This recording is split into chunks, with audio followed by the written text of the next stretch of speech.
you warming up to it? So far, so good?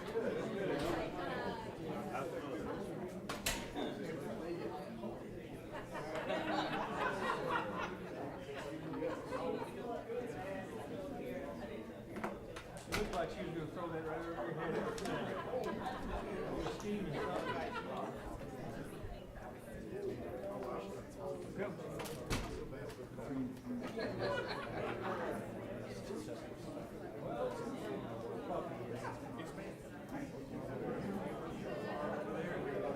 Okay.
I went from Wellstar to Boston.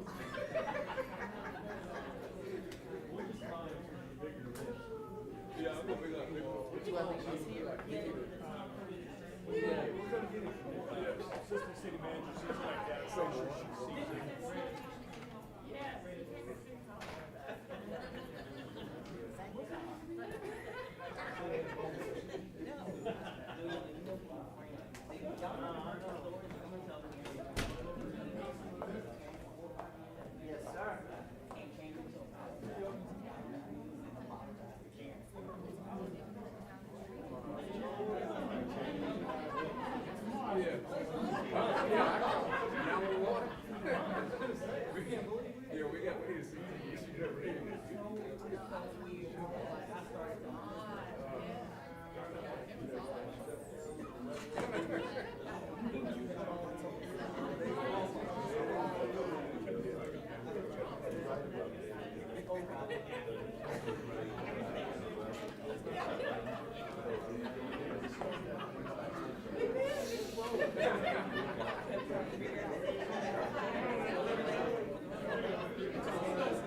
It's 6 o'clock. We'll start the meeting.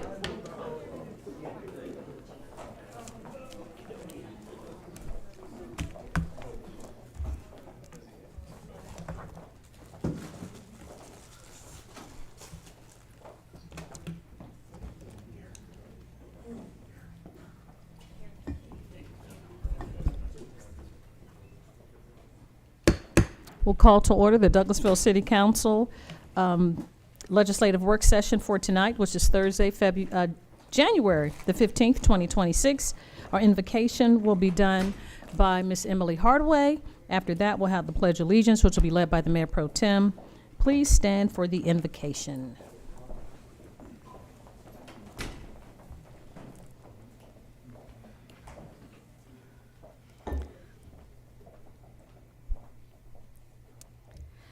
Good evening. Good evening. Let's pray. Lord, thank you so much for this day you've given us to be together, Lord. I ask that you please be with us this evening and be with our mayor and council as they conduct city business. Give them wisdom and discernment to lead our city well. I ask that as we move into the weekend and the temperature drops, Lord, I pray that you protect all of us if there are any snowy or any type of weather conditions, Lord. Just pray you keep us all warm and safe this weekend. In Jesus' name I pray, amen. Amen.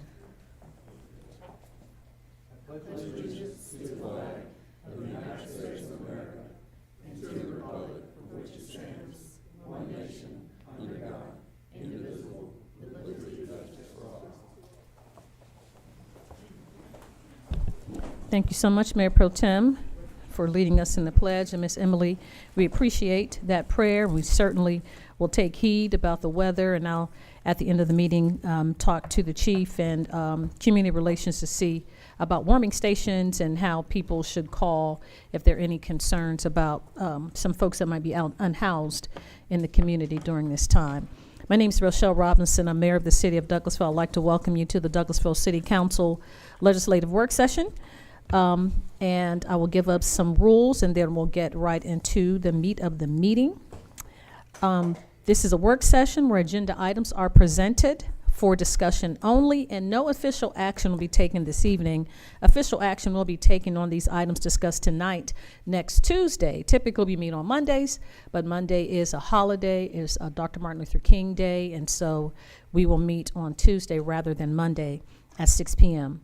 If the business you're here for is not listed as an agenda item, there will be ample time under the agenda item comments from citizens and delegates for you to discuss your business. There are a few protocol items I need to make sure that we're aware of before we start the meeting, and I ask that you would please listen closely so there will be no misunderstandings on how tonight's meeting will be conducted. I ask that you would please keep your comments and presentations on a professional level, dealing with the facts that are important for this governing body to make our decisions. We will not accept comments that are considered by the chair to be of a personal attack on any individual or group of individuals. You will receive a warning from the chair, and if you deviate from this warning or this requirement, a second deviation will result in us asking you to leave the premises. Only one person speaking at a time. Please do not react or speak when you're speaking at the podium. Speak from the audience, carry on a conversation, cheer, or otherwise be disruptive when you're at the podium. Please address all of your comments and concerns to myself or the committee chairperson. Don't turn around and speak to the folks in the audience. I'll remind you that we are only required to accept public comments during the required public hearings, and we are not required to accept public comments on other items before this council outside of that. We will accept public comments on items that enables us to better make decisions, but we will maintain order. The chair of the meeting at any time, I am prepared to stop public comments on any agenda item if it gets out of hand. I believe the general good of the meeting will not be beneficial if everyone in the audience and we're going back and forth with each other. If you have a cell phone or electronic device, I ask you to please power those off or put those in silent mode so they will not be disruptive. And this is how the agenda items will be handled. The committee chairperson will read his or her agenda item. Then that person representing that agenda item or applicant will make his or her presentation. And this will be your opportunity to present your information. Myself and council members will possibly ask clarifying questions to help us make a determination for how we're going to vote next Tuesday of the applicant.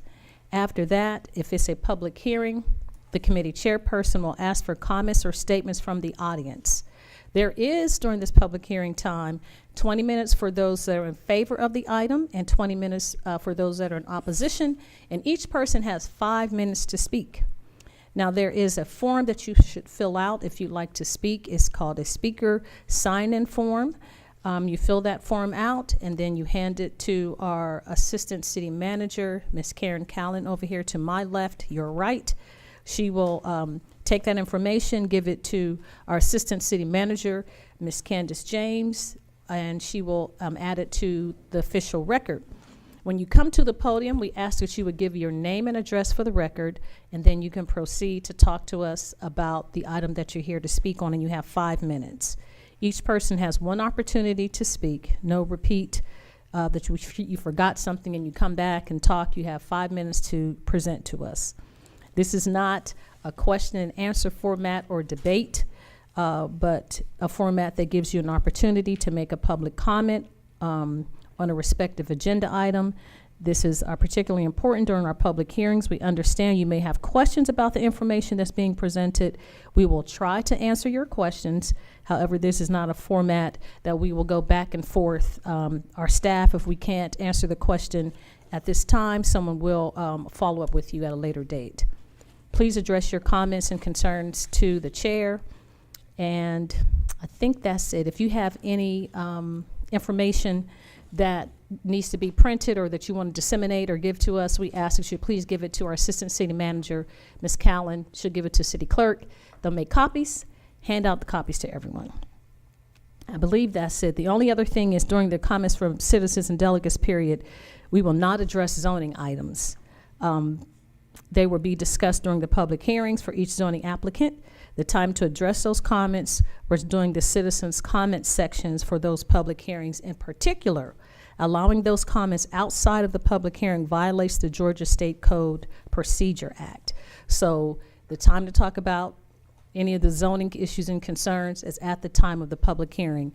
When it's time for comments from citizens and delegates at the end of the meeting, we ask that you will not come up and start regurgitating or talking about anything about the zoning matter. If so, I will stop you and ask you to please present at the time of the zoning hearing. All right, that's all the information. It's a lot of talking, a lot of information. Hopefully we're on the same page. If you'd like to have a copy of the agenda, there are paper copies outside that you can pick up. If not, you can follow us on the screen behind me. Now we'll move on with the agenda as it is printed and presented to you for the legislative work session. We're at item number 5, which is Economic Development Committee. Oh, announcements. Thank you, Mayor Pro Tem. That's why I got you right here. Presentation recognizing the outstanding achievement of the city's K-9 team for achieving certification and earning top placements at the 15th Annual South Georgia National Narcotic Detector Dog Association. That's a mouthful. NNDDA conference, including accomplishments by Officer Bobby Dukes with his K-9 Lob and Officer Stephen Fuller with his K-9 Talbot. All right now, look at that. They're so pretty. Congratulations, please. Who's going to present? Is it Deputy Chief or Chief? The Chief. You got it, Chief? The dogs. Yay! Here come the dogs. And it's just a further showing of the professionalism and the training that your Douglasville Police Department is recognized for. Yes, sir. Throughout the state and throughout this nation, because we do a great job. And if I didn't start off by mentioning Corporal Mike McDonald, Mike, raise your hand.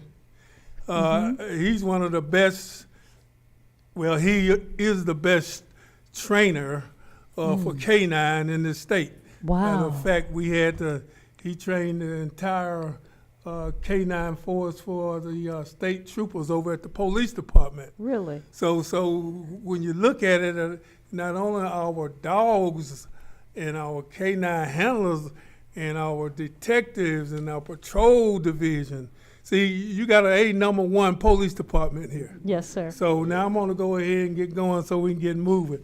At the 2025 National Narcotic Detection Dog NNDDA state seminar, Officer Bobby Dukes and his K-9 partner Lob earned first place in the patrol dog certification and third place in the obedience certification. They obey better than my kids did when they were coming up.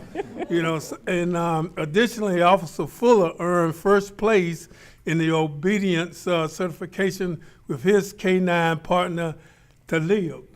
Wow. Each year, our K-9 teams are certified through the National Narcotic Detector Dog Association in narcotic detection, patrol, and tracking.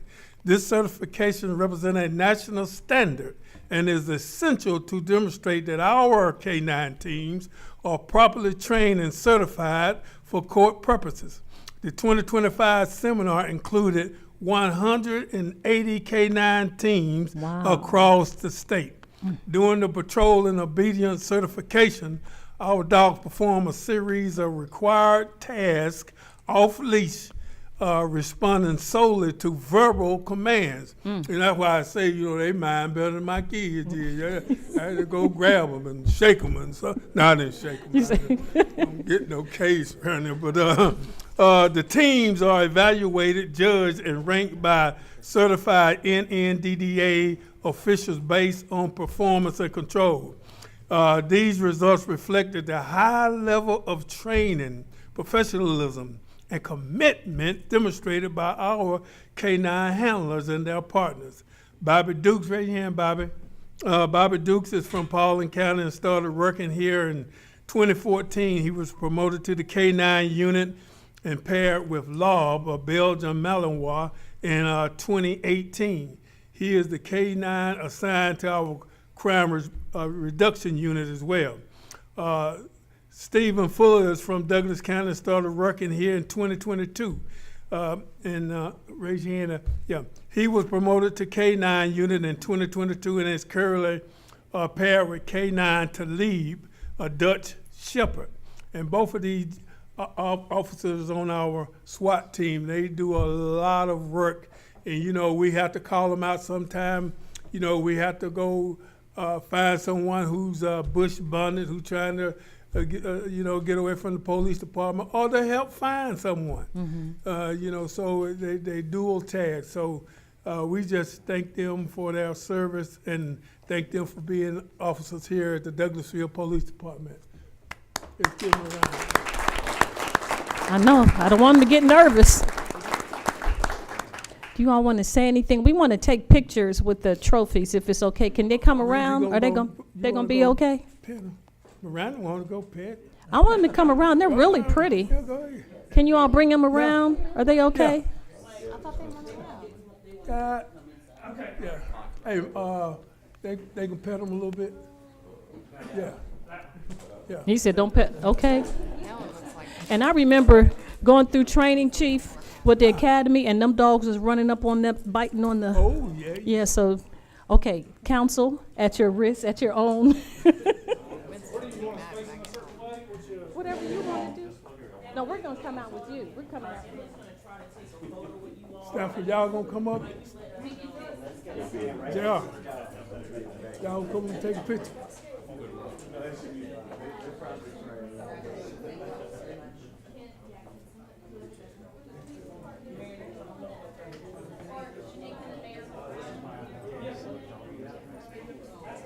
Come on. No, I'm not getting in there. You get in there. You need to be in that picture. I'm just helping y'all squeeze in.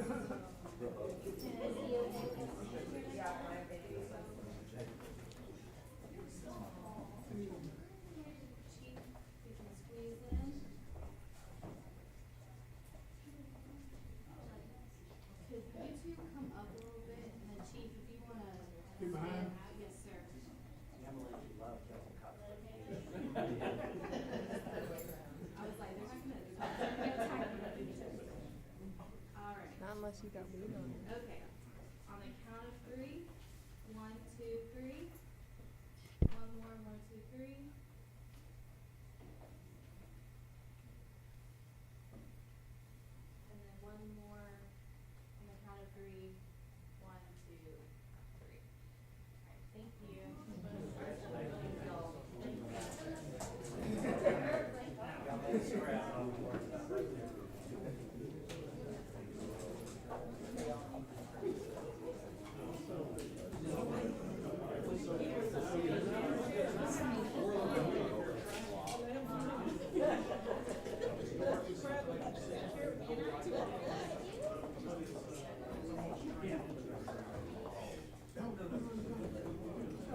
Thank you all so much. We appreciate that. We're very proud of our police department. Let's give our chief and the police department another hand. Thank you. Congratulations to you, chief, and everyone else, and all the officers, and the K-9 unit. So we'll move on now to the next committee, which is item number 5, Economic Development Committee. That's chaired by Mayor Pro Tem City Councilmember Terry Miller. Thank you, Madam Mayor. We have no business under the Economic Development Committee at this time. Thank you, sir. Finance Committee, chaired by Councilmember Chris Watts. Thank you, Madam Mayor. We have no business tonight in finance. Thank you, Coach. Housing and Community Affairs Committee, chaired by Councilmember Elena Hudson. Thank you, Madam Mayor. We have no business under the Housing and Community Affairs Committee this evening. Thank you, ma'am.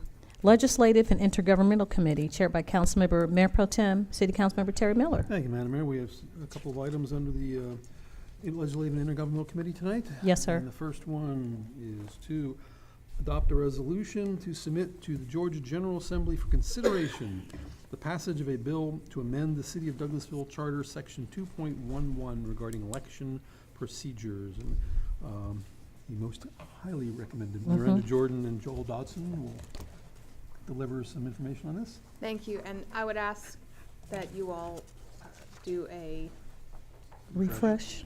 refresh, so that, again, same issue, which we can, hopefully it will show up. Mine did show up, so, okay. It did. Excellent.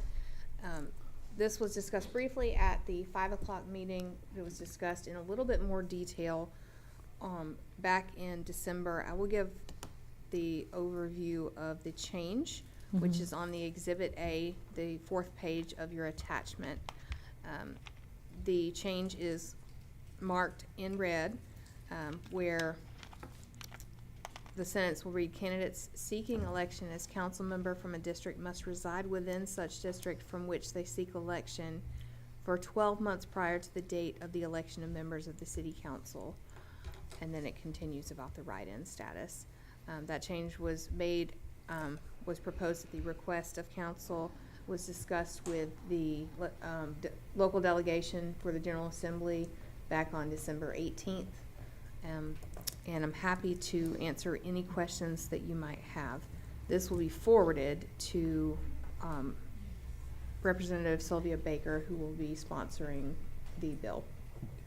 So after, it has to, all we're doing is, if we vote in favor of this, is to send it as a recommendation to the legislature.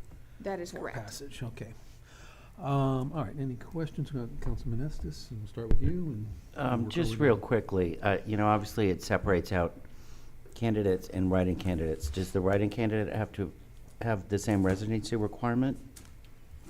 Because from this, it's not clear to me.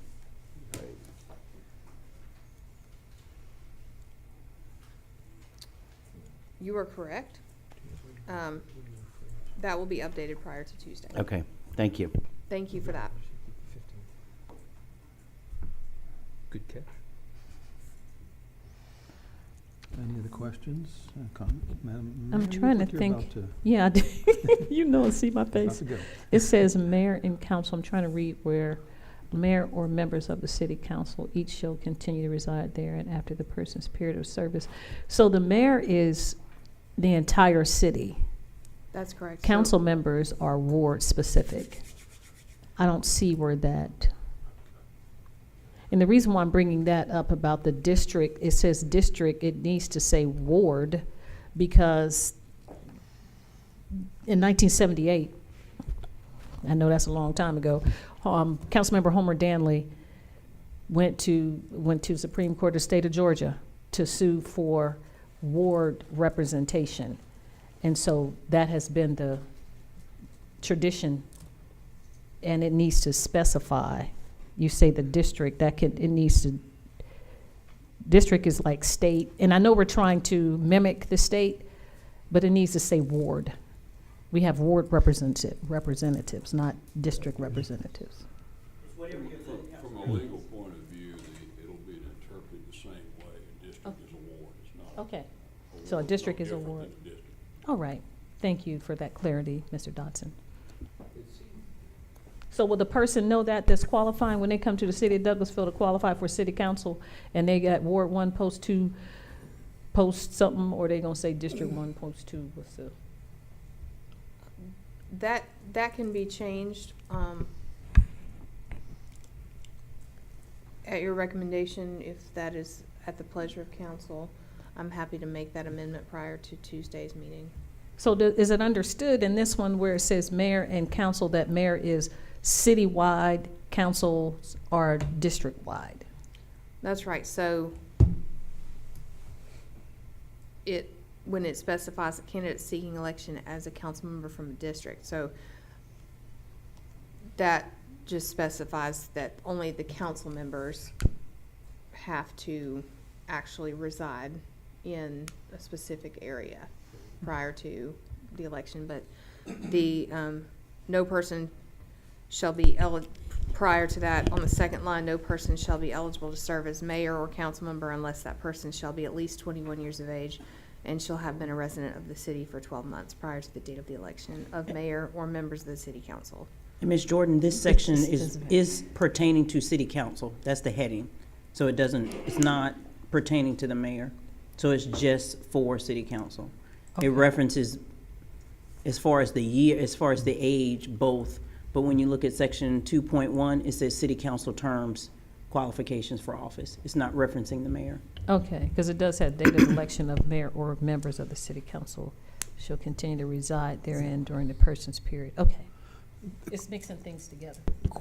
One thing I would ask, maybe it doesn't need to be clarified, but it says a person shall be at least 21 years of age, but it doesn't say as of what date. Is it at the election or at the point of the beginning of the term? That may be a distinction that somebody could haggle over there. I think the language, no person shall be eligible to serve, is key there. Is that inherently mean the date of their swearing in?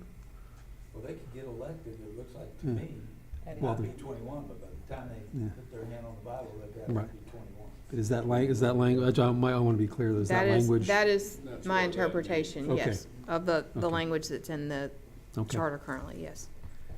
So you could qualify and not be 21. Right. You could run, but by the time January, whatever, you got to be 21. Okay. I mean, I know that's what we've always understood it to be. I just want to make sure that the language agrees with that understanding. So, Can we run through just really quickly the things that you all are asking Ms. Jordan to address for Tuesday? So are we changing the word district to ward? No, because Mr. Dodson said district is understood to be ward. We are going to address the write-in candidate information that Councilman Estes represented. City manager, could we have district and then have ward in parentheses, Mr. Dodson, or no? You could put that in, it doesn't defeat it. No.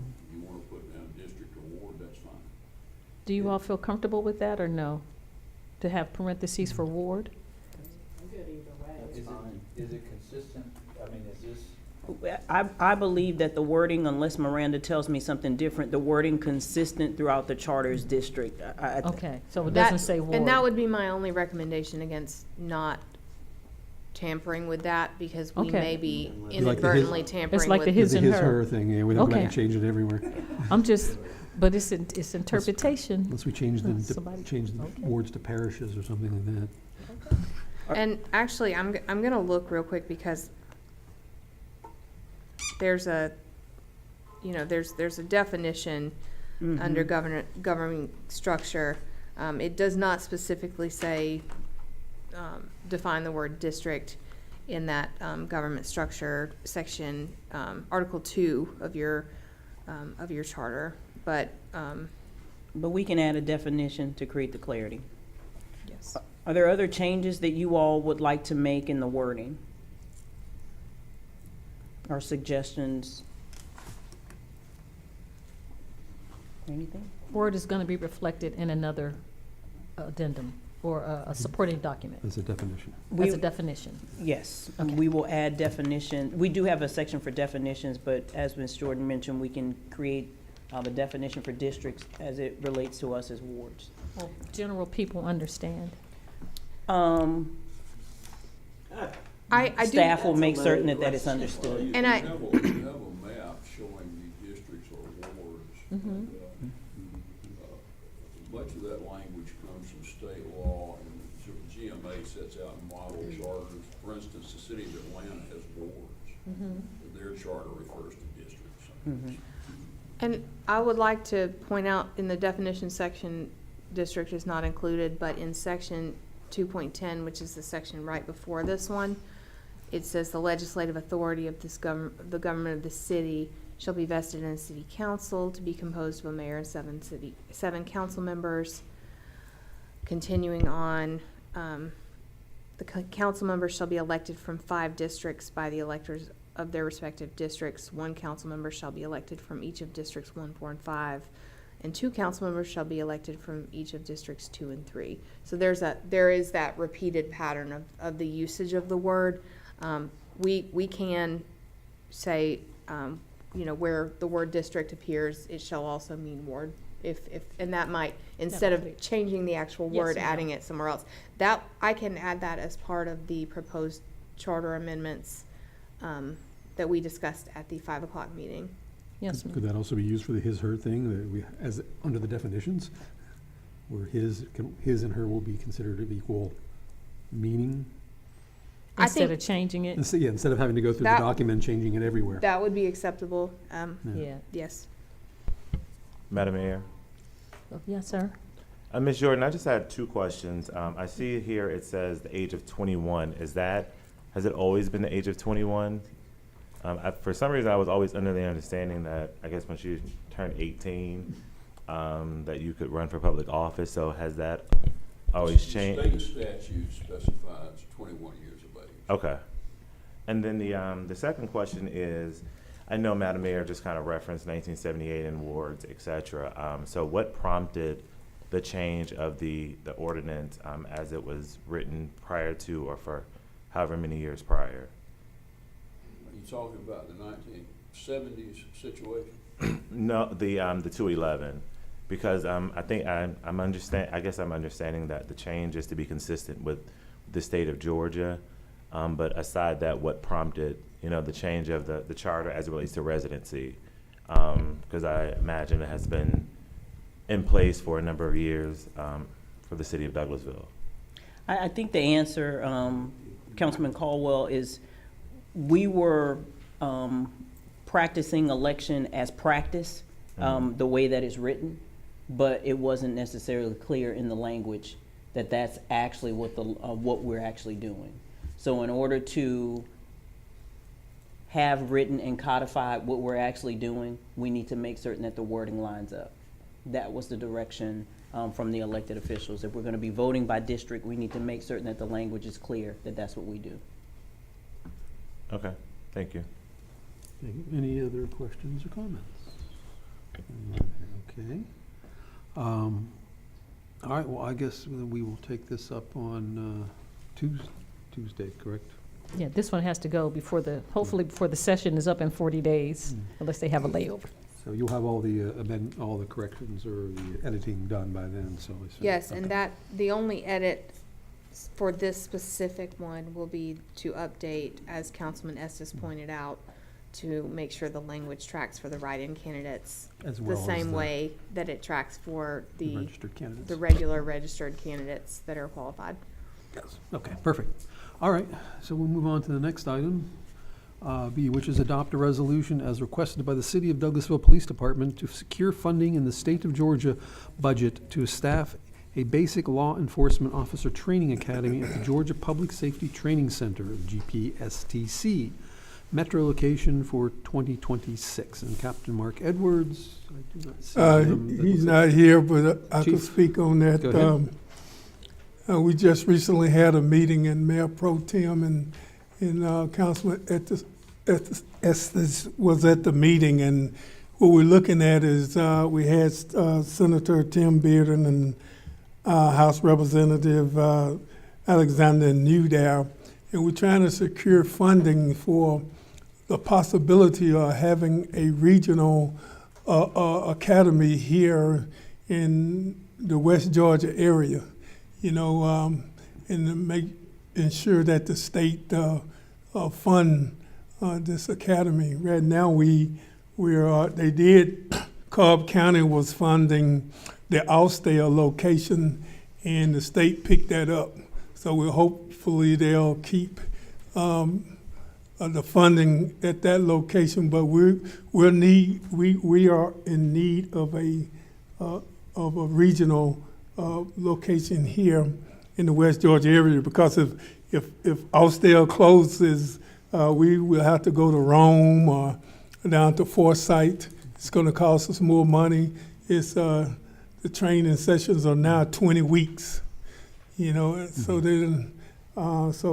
we're just looking and having discussions with them prior to they going into their financial discussions. All right. Thank you, Chief. City manager and I were having conversations about it. You tell me if it's too soon to discuss this openly, but.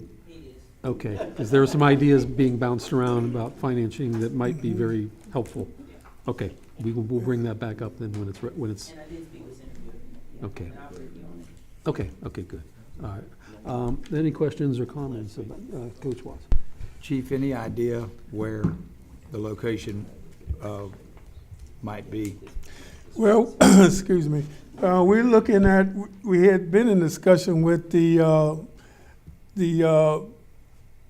technical college out in it's in Waco. We looked at it because it has all the bells and whistles. It has classrooms. It has everything that we would need.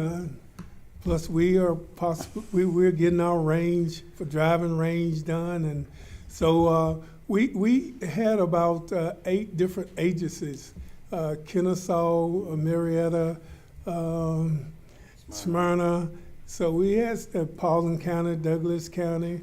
So we all in need of this. And we're just going to keep in discussions with our representatives, and hopefully we can get something built in our area.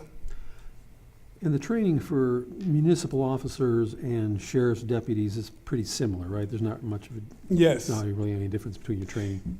No, if they are going on the road, now the jail, they have a jail mandate as well. But if they going on the streets, But your they day-to-day, getting the same your training. day-to-day procedures, you learn the same thing. Yes. Thank you. Any other questions or comments? Okay. And what you're asking from us is a resolution to support this, and I don't see that as any problem getting that on the agenda and getting it passed. So we'll have that on Tuesday's agenda. Okay.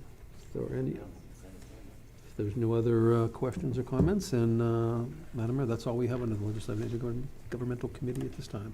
Thank you so much, Mr. Mayor Pro Tem. We appreciate you bringing that information forward to us, and we appreciate all the hard work you're doing, Chief, for public safety, trying to make it better for the community, and to have training of the officers and having those conversations with state legislators and all the police officers and chiefs and law enforcement within the area in the western part of Georgia. So thank you so much for doing that and being a leader. We appreciate that. Thank you, ma'am. You're welcome. Thank you, Attorney Jordan and Attorney Dotson, for helping us with the charter information. We appreciate that so much. We'll move on to Personnel and Organization Committee, chaired by Councilmember Howard Estes. Thank you, Madam Mayor. We have no business tonight for Personnel and Organization. Thank you, Councilman Estes. Planning and Development Committee, chaired by Councilmember Nicole Miller. Thank you, Madam Mayor. You're welcome. Good evening. I would like to call the Planning and Development meeting to order. This evening, some of our items on our agenda will require a public hearing. Before we begin those items, I'd like to briefly review the procedures we will follow to ensure an orderly and fair process. These hearings are conducted in accordance with the Georgia Zoning Procedures Act. As elected officials, it is our responsibility to ensure that all applications are reviewed fairly, impartially, and in accordance with the city's zoning ordinance and adopted land use policies. For each zoning item requiring a public hearing, we will begin with a presentation from city staff outlining the request and any relevant findings. The applicant will then have an opportunity to speak. Following these presentations, the mayor and council may ask questions of both staff and the applicant. After that, we will open the floor for public comment. If you would like to speak in support or in opposition to the application, please complete a comment card before approaching the podium. Comment cards are located near the entrance of the room and should be submitted to the city clerk before your turn to speak. Please include your name, address, and the item that you wish to discuss, and if possible, any specific questions you would like staff to follow up on. All comments should be made respectfully and directed to the chair. When you speak, please begin by stating your name and address for the record. If you ask questions, please understand that we will not respond immediately during the public comment portion. Instead, staff will attempt to address all questions at once before the close of the public comment, provided the information is readily available. Each speaker will be allowed to speak up to 5 minutes. We will allocate a total of 20 minutes for comments in support and 20 minutes for those in opposition. This is not a debate. Interruptions, outbursts, and other disruptions will not be permitted. This is a general public comment period. Excuse me. There is a general public comment period at the end of the meeting tonight. But the City Council cannot hear additional public comments during the general public comment portion for specific zoning items where the public hearing has already taken place on that item. The mayor will cut off any public comment that refers back to a specific zoning item. As a reminder, the mayor has requested that there be no applause or other demonstrations during the meeting. Please ensure that all electronic devices are silenced. Anyone who disrupts the proceedings will be asked to leave. And with that, we can now proceed to our first zoning application, which is item number 26-018. Says to hold a public hearing and consider a request for a change in zoning from PUD, Planned Unit Development District, to PSP, public and general commercial district, to PUD, which is Planned Unit Development District 4, 82.20 acres, located on Bill Arp Road and Rose Avenue, land lot 161, District 2, Section 5, parcel IDs 0017 and 0043, and land lot 162, District 2, Section 5, parcel ID 0029, application by DRB Group Georgia LLC. And Mr. Gray is going to go over this with us. Good evening, Mayor and Council. This is my name is Dana Gray, 6758 Spring Street. This is a proposal to rezone GC, PUD, and PSP to PUD for a total of 482 units. Of those, they're proposing 357 townhomes and 125 single-family detached homes. The development would have 2 entrances and exits located on Rose Avenue and the other one on Bill Arp. The Planning Commission did deny this petition on January 6th.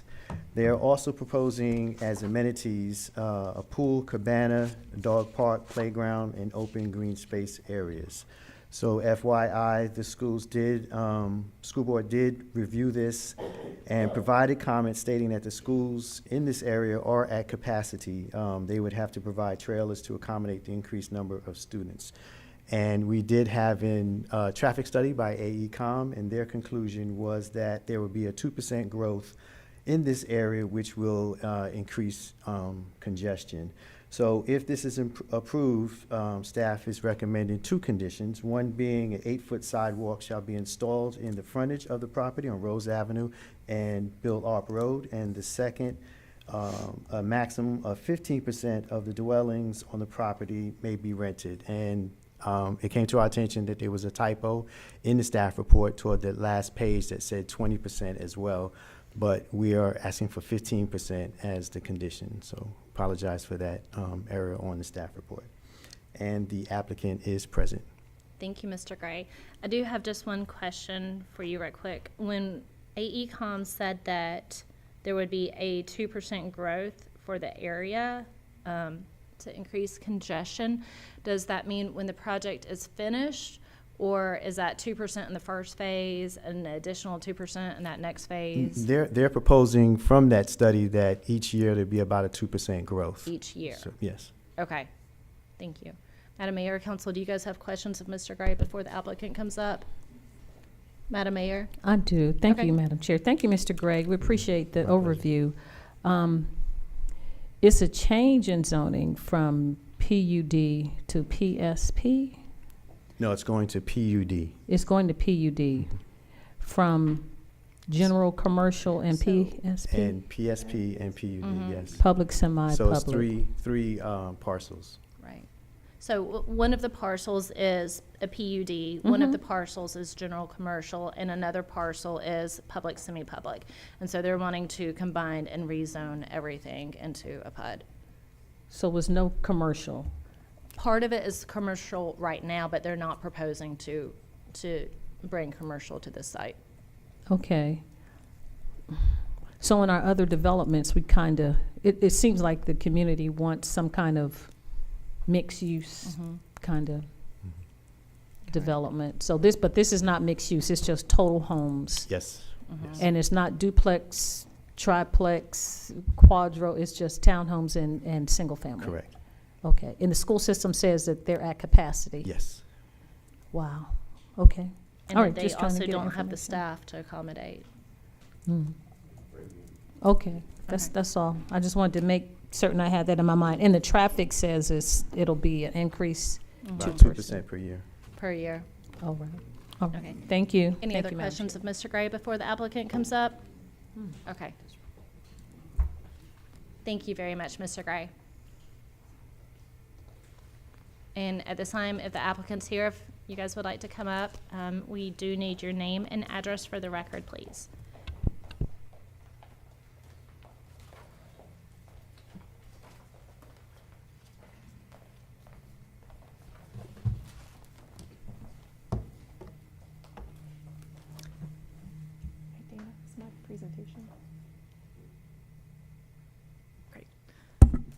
All right. Good evening, Madam Chair, members of the council. My name is Jessica Hill. My business address is 600 Peachtree Street, and I represent DRB Homes. I'm joined tonight by Cameron Heath with DRB, as well as our traffic engineer, who you may have some questions for, Abdul Amir. Some overview comments. So first, this application was initially submitted with a significantly higher density. When this application was originally submitted, we had townhomes, single-family homes, and apartments. We have reduced the density by 40%. So the proposal before you today is a PUD zoning for 357 market rate townhomes and 125 single-family detached homes. So it's a total of 482 homes on 82.2 acres. Going back to what the property is actually zoned today, we've outlined the property in red. Everything you see in the lighter pink color is general commercial. So the majority of the property is zoned general commercial. The portion that you see in green is the PSP, and then there's a small blue portion plan left, which is the PUD, the existing PUD. Surrounding uses, well, let's talk about the comp plan. The comprehensive plan provides that the development should be in accordance with the character of the neighborhood. It recommends a diversity of lot sizes, housing types, and sizes to accommodate a variety of stages of life in a pedestrian-oriented setting, integrated well with the city's neighborhoods, parks, and civic spaces. Looking at what is developed in the immediate area, there's a variety of uses. There's general commercial, there's industrial, there's residential, there are park uses, there's obviously the golf course, but just looking specifically at the residential uses around here, you've got, again, in blue, the property. The property development, the density proposed is just under 6 units an acre. So we're at 5.86 units an acre. That's what this would yield. To the north, the Fairways and the Rosewood developments are at 2.11 and 1.95 units per acre. Those are the least dense in the immediate area. Immediately abutting the property is Park West. That has a density of 13.37 units an acre. Immediately across Highway 5 are the Rocky Ridge Apartments, which have a density of over 12 units an acre. The West Chase Townhomes, which you see up in green, just north on Rose Avenue, those are 7.48 units per acre. So It is our opinion that we are consistent with the density in the area, particularly given the corner location in this property and the existing commercial zoning. As mentioned, there are several amenities proposed. I'll flip through them, happy to go through them some more, but amenity concepts include a pool and cabana, dog park, playground, community garden, fire pit, and a linear park, which there are zoning conditions. I'll touch on those in a little bit. Your packet includes 14 conditions the applicant has proffered, which include a 17-acre linear park that we would propose to be available to the city should the city choose to want the park. Rezoning history, it's very long and storied. I'm sure you remember back in 2022, there was an industrial development proposed on this site. It was not well received. It was not approved, and the property owner met with city officials to try and to determine the appropriate development scope on this site. Was directed toward a medium density residential development. They brought in DRB. We filed a zoning application, did our traffic study for the development of regional impact. The traffic study and the development of regional impact were approved. And then we started going to the various hearings, and there was mention of this AECOM study, which I'll get to that in a second as well, that there was a traffic study the city was performing. What we learned, and we now know, is that traffic study actually did not include this property. It stopped at the corner. So it does not include this property. It doesn't impact it. It does note that there's a 2% growth in the area. And our traffic engineer can talk to you about what that means, but that's actually pretty normal. That's what our traffic study estimated for growth in the area. 2% is a normal traffic amount for growth. So from a traffic perspective, it's not expected that our project's going to increase traffic 2%. That's just the expected growth in the area. I'm going to flip through the history. So revisions that we've made since we originally filed. As I mentioned, we reduced the density by 40%. We went from 10 units an acre to 6 units an acre. We got rid of the multifamily apartments that were proposed. We met with all local government services. DRB was encouraged to meet with various groups, which Cameron can tell you a little bit more about, but we met with EMS, Fire, Douglas County Schools, Elevate Douglas, the city manager, and Parks and Rec. We incorporated various amenities, which I showed you some pictures of earlier, as well as the 17-acre park. We also updated the elevations, which we will show you in a little bit, to include additional units, including ranch-style units, with a minimum of 50% of the single-family homes being ranch-style with master on main. Again, trying to cater to a variety of potential buyers. And then, as I mentioned, there are 14 conditions in your packet. They include the site plan, the elevations, this park that I mentioned, a cap on rentals. The staff has added 2 conditions. We're amenable to the 2 conditions the staff has added. Let's see. This just shows connectivity, shows, happy to go back to this if needed, but it shows how the site interconnects with Hunter Memorial Park. It shows the sidewalks that are available. It shows a golf trail that's available. All right, traffic impacts.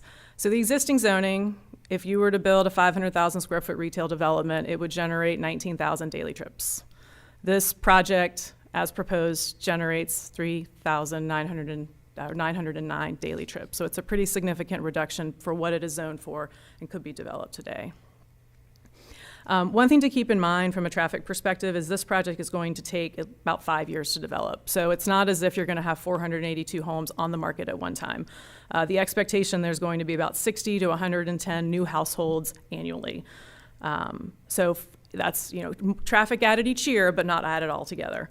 The density reduction we proposed also reduced the daily trips significantly. It's 88 fewer AM trips, 102 fewer PM trips. Keep in mind that this project was reviewed for a DRI with 792 units, and the levels of service on all of the roads were deemed to be acceptable. The DRI was approved, so we have reduced density by 40%. It can only get better. Generally, the intersections perform at the same level as if the project didn't occur at all. I'm happy to talk about that. Traffic improvements, just going back to the access, there are 2 access points for this site, one on Bill Arp, one at Rose Avenue. There will be a traffic signal at Rose Avenue and there will be turn lanes to go in and out of it. And that is at the existing intersection. And then on Bill Arp, there will be a right in only, so no left into the development. And then exiting from the project, you could go right or left. And school impacts, I'm going to let Cameron talk about.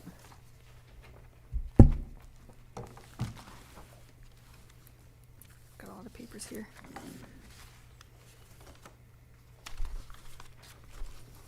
Okay, good evening. My name's Cameron Heath with DRB Group. Our work address is 55 Ivan Allen Jr. Boulevard. So we did meet with Dr. Chris Small last year about the school impact from this development, and he did share that the current schools, Bright Star Elementary, Chestnut Log Middle, and Douglas High School are at capacity, and he does have concerns about adding additional capacity. Now, there are several ways to accommodate that additional capacity, and the point of this first slide that I have not shown yet is that all students are not going to come at once, so the school board still has time to come up with growth plans and accommodate these additional students. There's a calculator later on a slide that'll show how we broke down each school and the impact on it per year, but essentially we're not going to be adding more than 15 students in 1 year to one grade. And that, of course, is assuming just one classroom, but there's multiple classrooms per grade. So the impact doesn't seem as drastic and all at once as it may appear on the surface. Also, these numbers are a very aggressive sales pace assumption, so it can only get less impactful per year from here. Now, this next slide shows that this Bill Art development is not the only development that is causing, concern for the school system. There's several already approved developments and new developments coming. So this is really just to show you that we want to be part of the solution of the school capacity concerns, because we're not the only ones who are facing this. We've, met with Chris. We're happy to, contribute to any studies or anything else we can do to help the school system. We actually talked to him about the Legacy Arena, which is directly to the west of our development. They currently have parking issues when they hold large events like graduation. So part of the 17-acre dedication that Jessica mentioned, we had offered to give that to the city as well, so they can potentially build, or the school board, the city, so they can build a parking deck to help with that issue. We've tried to come up with creative solutions at all to help and be part of the solution. And then finally, this is that calculator that I mentioned. This just, again, is a way of how these numbers are projected per school and how many, depending on the product type, how many students it's expected to generate. We have a 3-to-1 ratio of townhomes to single-family students, which produces less students. So that's one thing that we've tried to do to help, is really focus on the townhomes instead of the single-family detached. And again, we're not the only ones who are facing this issue, and we're happy to participate in any studies and anything we can to help minimize the concern. So I will run through these elevations fairly quickly, but this is what we are proposing now. There's actually 6 different product types, and we're flexible on colors and styles. This is just what we found works best in the market. So these are our 2-story, 1-car garage towns. They're 1,500 square feet and either 2 to 3 bedrooms and 2 to 2.5 bathrooms. The ASP is low 300s for those.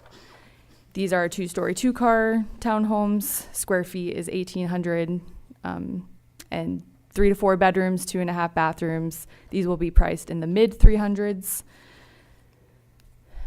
We were encouraged to provide some sort of rear load 3-story unit, and so those are going to be in the front of the development. These are our largest townhome unit at almost 1,900 square feet, 3 to 4 bedrooms, 2 to 3.5 bathrooms. These will be priced in the mid 300,000s.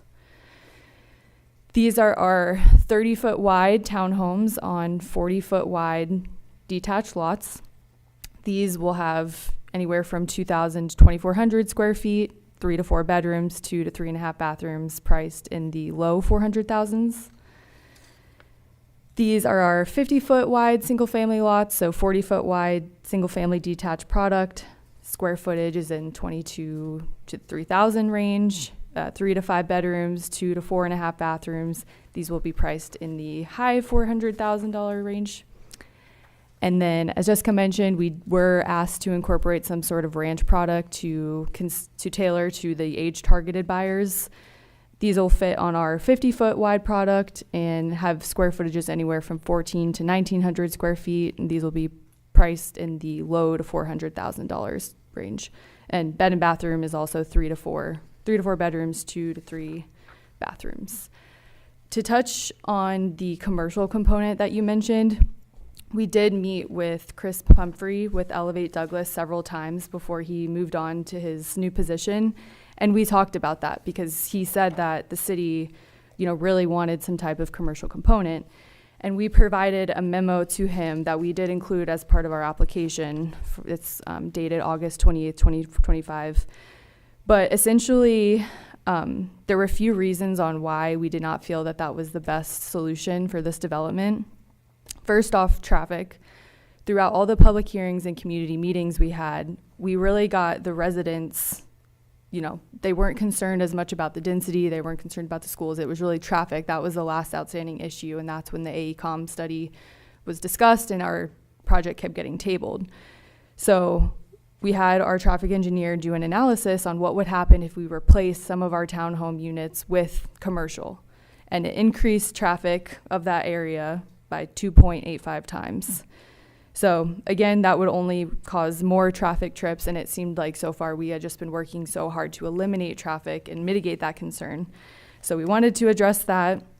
I personally talked to several commercial brokers around the Douglasville area because we're a builder and developer, we don't do any commercial, but I was curious on how is this area for retail? Why hasn't the site been developed? Because the whole thing is general commercial right now. And what I realized, what I was told was this site is on the wrong side of I-20. All of the big box retailers, all of the commercial, businesses want to be on that Chapel Hill Boulevard or on the south side of I-20. There's just not as much traffic, like retail traffic on that north side area, and it's really hard for small mom and pop or even those franchisees to make it on just a small strip. So they did not recommend at all. They're like, that's going to be tough to try to fill tenants there. And then in other developments where they have that commercial and residential component, a lot of times that commercial unit just stays vacant for so long, or the tenants are constantly turning over. And so it turns more into an eyesore and, something for the HOA to have to deal with. And then finally, he had brought up the city of Woodstock and how they have commercial retail on the bottom of a bunch of residential units. And for us, again, we don't do anything like that, but in general, that does create a condo style ownership because then it's units stacked on top of each other. And condo ownership just adds in all sorts of FHA regulations and hardships. It's higher insurance. It then changes the building code, it turns it into commercial. So everything just gets more expensive, more regulated, and it only disadvantages the homeowner, the people who are living there, because they have to pay for all those fees of the higher costs it takes to develop that community. So I did just want to address that. Of course, we can answer any questions you have, but I really do think this is a great development. We spent a lot of time into the proposal. It's a great location connecting the Legacy Arena, the Hunter Memorial Park, the golf course. It's not far from the Douglas High School. The amphitheater is right there. And there are sidewalks where people we talked a lot about walkability in a lot of our previous public hearings. So we added in the trails, we've added in all the amenities. We're really excited, and we hope that you guys are on board as well. So thank you. Thank you so much for all of your information. I know you definitely answered several of my questions. Of course, there's still a lot of concerns, not only my concerns, but as you can see, the residents' concerns and also concerns of mayor and council as we sit up here. Just a couple of things. I'm not sure how familiar you are with that particular parcel, because on that side of 20 is where Sports Academy is, whatever that other little shop is that my husband and the boys like so much where they buy tools. It's also the same side of I-20 as Walmart, as Sam's Club, as our amphitheater, and so many other commercial type outfitters. So I'm not sure where that information came from. I also feel like with the other developments that you pointed out that are within the area, like, oh, look, but they did this. Like, some of those have been there for 20 and 30 years. And I feel like what we're trying to do is to kind of mitigate what's going on. And I know some of the things that I'm hearing from residents, and when we've sat in with residents, is that they are concerned about density. Yes, they are also concerned about traffic, of course, but traffic comes from the density. And one of the things that we're hearing that they do want, though, is they want mixed use. That's what they want. And I know that staff has talked to you guys about that. Senior housing is something else, is something that I know that we have a need for at this time. I am very concerned about this amount of density in that spot where that traffic is the way it is. But at this time, I'm going to yield to Madam Mayor and Council. Madam Mayor. Thank you so much, Madam Chair. I appreciate it. Thank you for the presentation. It was very comprehensive. It did answer a lot of questions that I had, but I do have a couple of more. A question that you did not raise, and then a comment on some of the information that was presented. So the question would be for Chief Sparks, Dr. Sparks, about public safety and being able to, I know you're set up in zones and all of that, and to bring 400 more homes in this area. Do we have to hire more police officers, or are we able to public safety is one of those, it's like top 4 things that people move to communities for, and so if we're able to handle the capacity. Yeah, we have to look at that, and more than likely we would have to possibly hire some more officers, because with the density coming in, and it's going to require more calls for service. Yes. Not only on us, but fire department as well. But from our standpoint, we will have to maintain some patrolling techniques over there with camera systems, and then the city going to have to buy some more cameras and all this kind of thing to put over there to help with making sure the place is secure. Yes, sir. With technology that can possibly take away some manpower. But yes, we will have to look at that. Yeah, because I know we were in some developments that we asked them to kind of, it wasn't a demand, but it was just an ask about security cameras and that type of thing, so people feel safe. And it is not gated. Correct. It No isn't gates. gated. Okay. All right. Thanks, Chief. So the only thing I want to touch on, I'm not the best math person. That was my husband's major. But 400 homes, and you said it would only be 15 children out of 400 plus homes. That don't add up to So 482 per year. I'll go.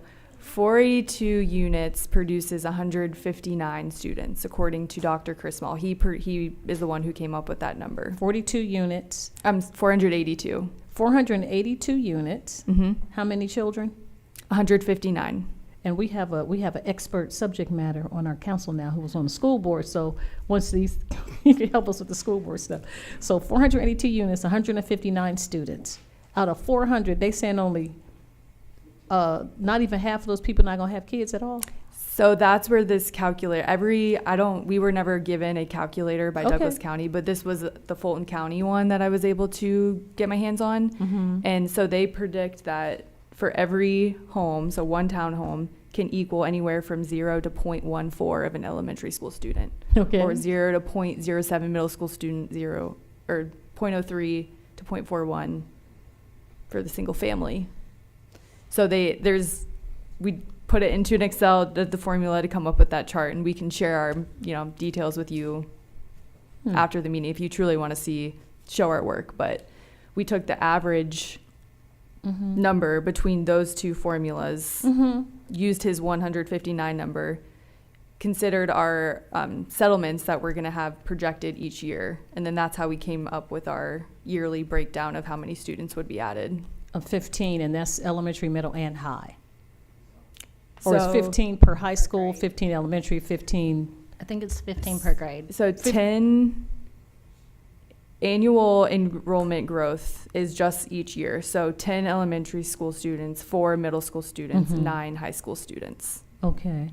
And I guess my concern for that is I'm a mom of 3 adult children now, but they all went Mhm. through the school system. Mhm. And when they went to the new school at the time, which was North Douglas, Mhm. it was growing so fast because of development, they were in trailers. That's not the best Mhm. conducive environment to learn. And so I know it's been a push from the school system as far as the elected officials, the Board of Education, and the superintendent not to have our children in trailers. Mhm. And I think they've accomplished that by not having, having the kids in trailers. So I think this influx would possibly put them in trailers, and that's probably why I'm concerned when the school system says they can't handle the kids or at capacity.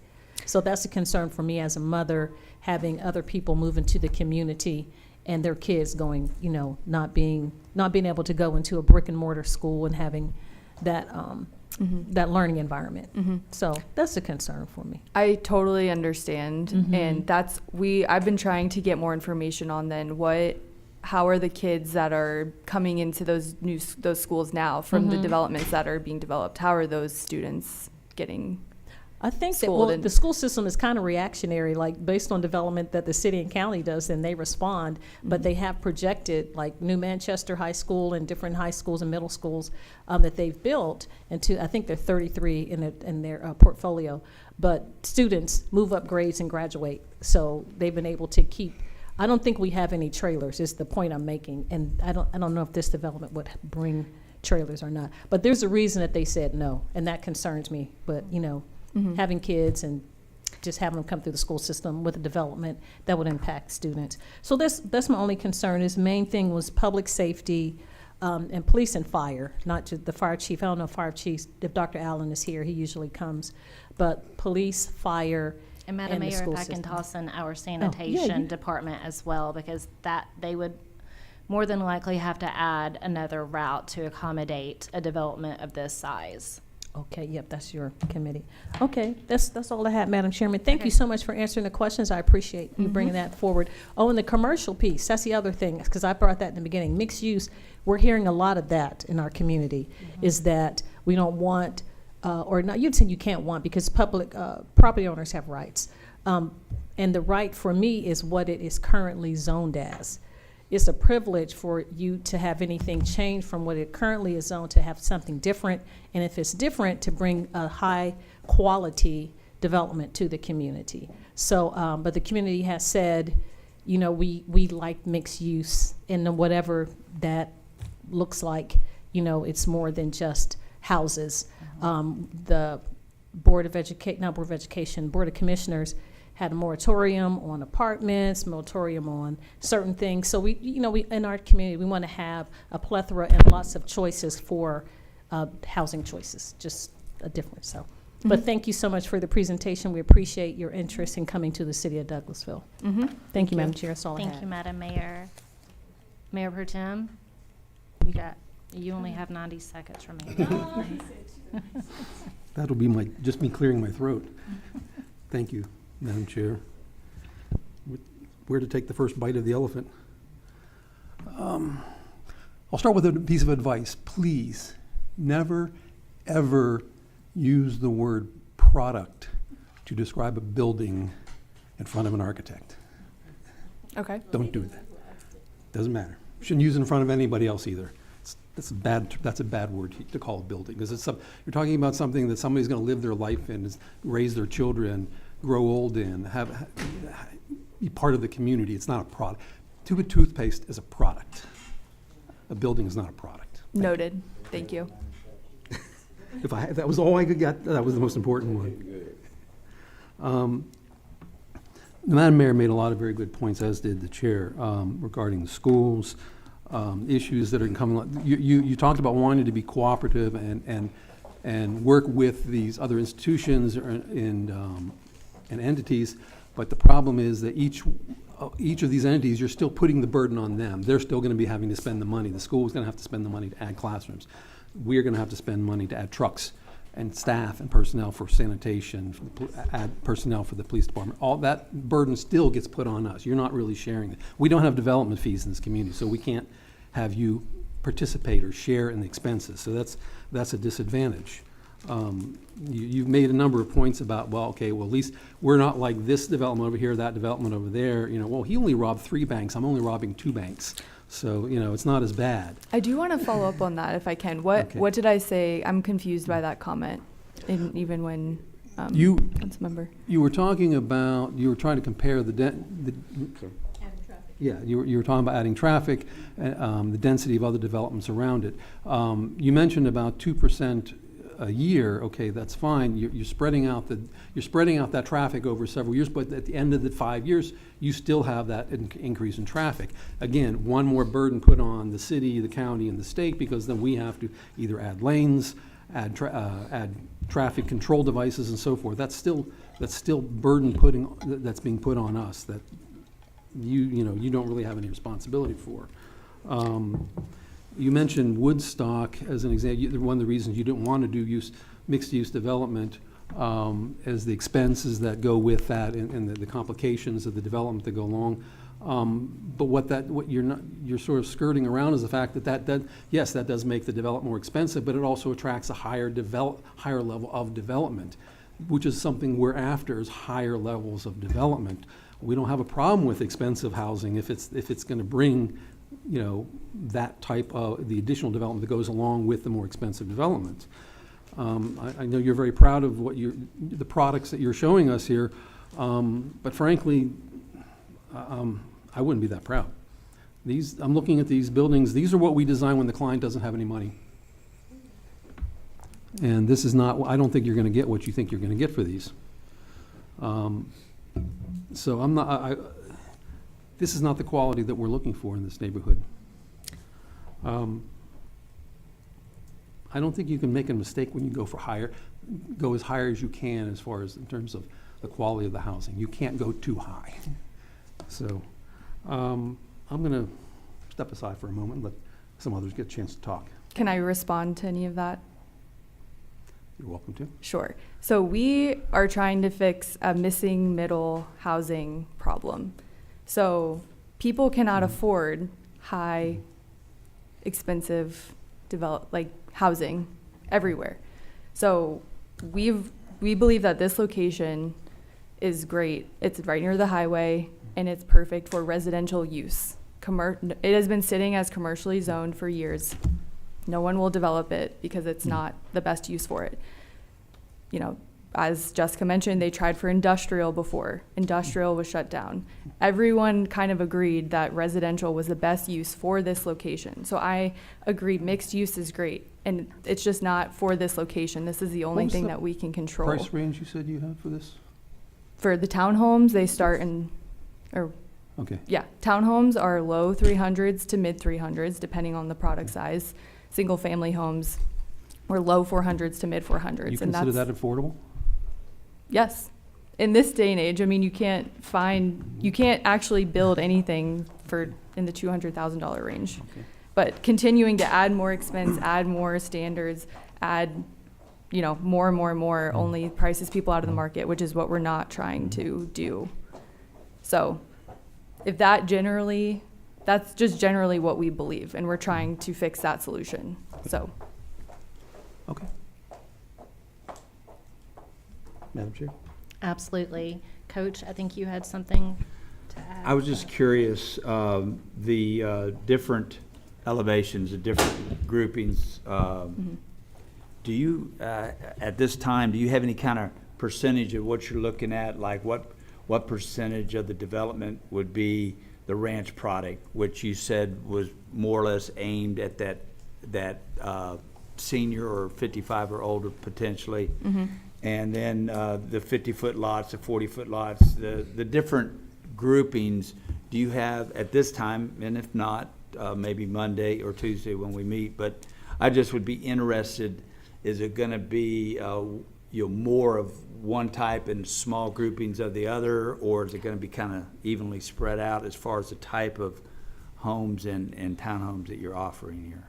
Yes, so we have a site plan that breaks everything down by color, and I can go through each one if you'd like. So for What page is that on? It's on 48. It's like a tan. This one here? It's a yellow, mustard Yeah. yellow token Mhm. in Okay. a cream-looking color. Yep, so the 3-story alley-loaded townhomes, there's 88 of those. That's the yellow on the perimeter there? or The is that tan ones. Those Oh, are the at the tan. front of the Okay, community. Okay. The front entry, 1-car garage townhomes, we have the second highest of those, 123 units. And then those will be mixed in with the 2-story, 2-car garage front load townhome units for 146 units. And then the 40-foot wide lots, 30-foot wide product is 76 units.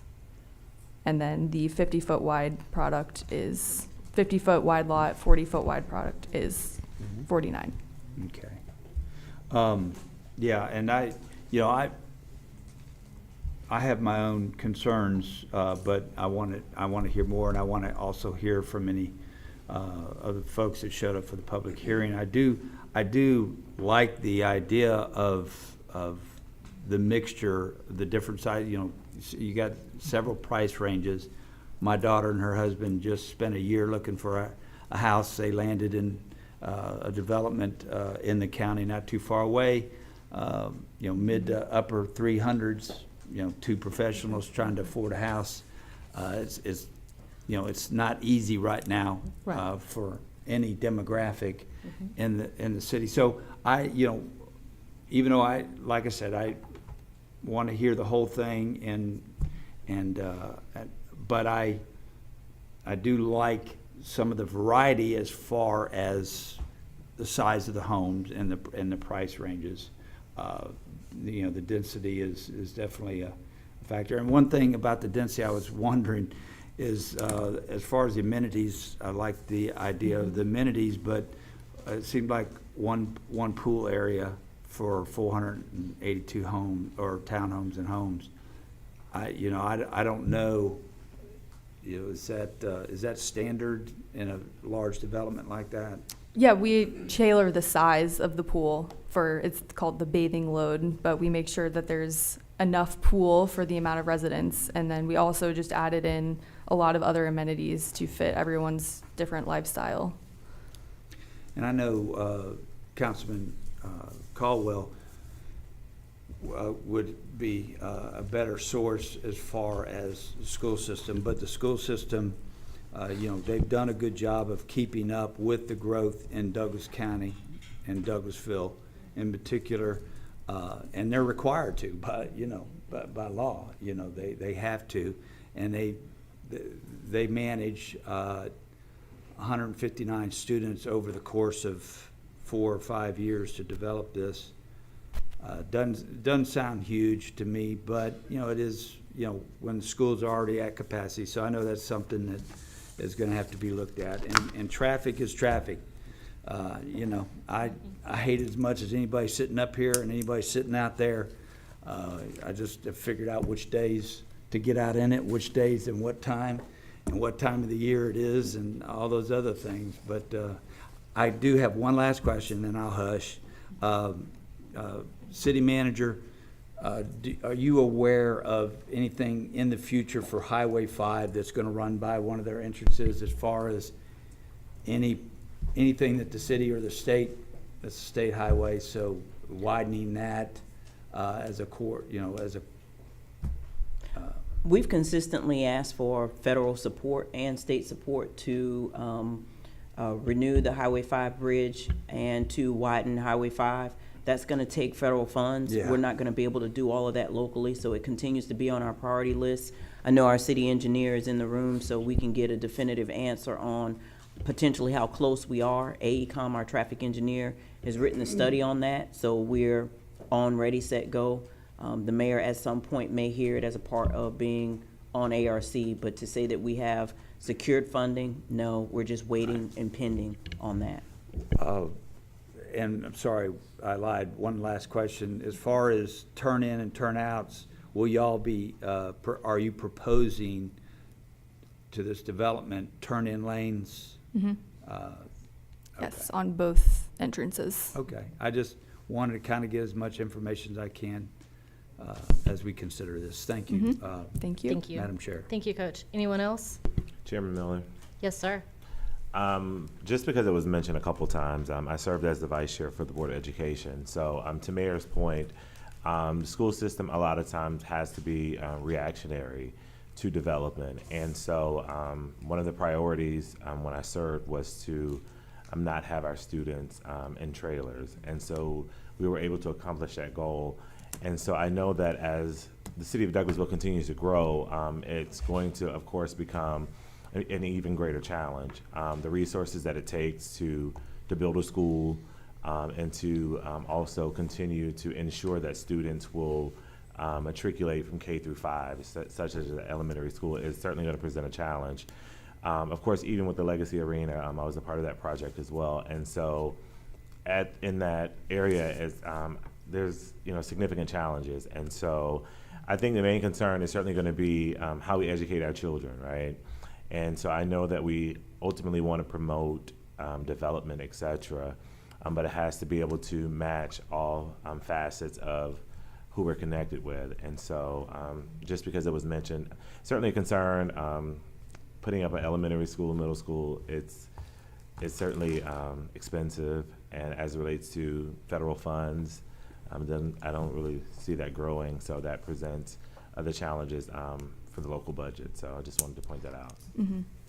Are there other solutions besides building a brand new school that the school board would ever consider, such as like repurposing an existing space in the school that's underutilized to turn it into a classroom space, or I don't know, stagger schedules? Or I was researching into redistricting. I know you guys don't want to do that too often because people buy homes depending on the school, but there's probably not, because if you look at most of the schools, they are utilized. And so currently I don't know that there's any buildings that aren't utilized or almost at capacity, because of course it's a matter of looking at the future growth as it relates to the county in addition to the city. And so you have schools that are in the city and schools that are in the county. And so it's a matter of looking at what's to come. And so even with this development, I understand it may seem small, but when there's other development coming, then all these children have to be educated in Douglas County. So I'm going to say no. Thank you so much, Councilman Caldwell. Madam Mayor, did you have something else to add? Oh, the only thing I was going to say about the school system, I was just at Zest Academy before Christmas, and Superintendent North has said that we've had more applications for charter schools because of the availability and classroom sizes in the school system currently. So it's not really, I don't know if it's just how you perceive charter schools. So again, but Zest surprised me. It was at capacity. There are a lot of kids at Zest Academy over there off of Links. So that, and then there's the Planning Commission denied it. Do we have the reasons? I was trying to find what their concerns were. My understanding was density and the lack of services. Okay, all right, thank you. When I spoke with them. Yep, absolutely, thank you. The only other thing that I'll add to that, I know it was brought up of us having this missing middle housing, and I just don't agree that the missing middle is just a price point so much as it's a type of housing and a location of housing. And while maybe this could be a missing middle, it's quite frankly entirely too large to be a missing middle. And my only other point that I feel like I have right now is with the one-car garages. As a realtor, I loathe one-car garages and communities with them. If you've ever had to show a home in a community with a one-car garages on those streets, you cannot get down the street for all the cars parked on the street, which also means that oftentimes there's more issues with first responders and other services trying to get down those streets. So I'm going to have a real hard time with one-car garages as well. It's also good opportunity to point out the advantages of having alleyways in some of these developments, and that's something that I don't think I'm seeing anything there. It's something that we've been advocating for as well, as having rear entrances. We were talking about the garage issue, and again, I don't want to try not to get into aesthetics too much, but I think a lot of I think if you really probe the newer generation of home buyers, don't necessarily want to see the garage as a front door. They would like to see the garages either on the side or in the rear. So something to consider in planning these types of developments is the application of alleyways and rear entrances, and not so much the Levittown look. So anyway. Thank you, Mayor Pro Tem. Okay, anyone else? Because, friends, this is a public hearing. So at this time, let's go ahead and have that public hearing. So if we have, let's knock this one out. If we have anyone here who would like to speak for this item. So this first one, if you would like to speak in support of this item, and if not, we'll close that portion, move on to those who would like to speak in opposition to this item. If you've not filled out a comment card, go ahead and grab one of those for us, please, and fill it out, and you can give it to Ms. Cowan right here on your right before coming to the podium. If you'll give us your name and address for the record, please, when you start. And again, we're not going to be able to answer all those questions right away. We'll try to get those answered if we can at the end of the public hearing. But yep, come on up, dear.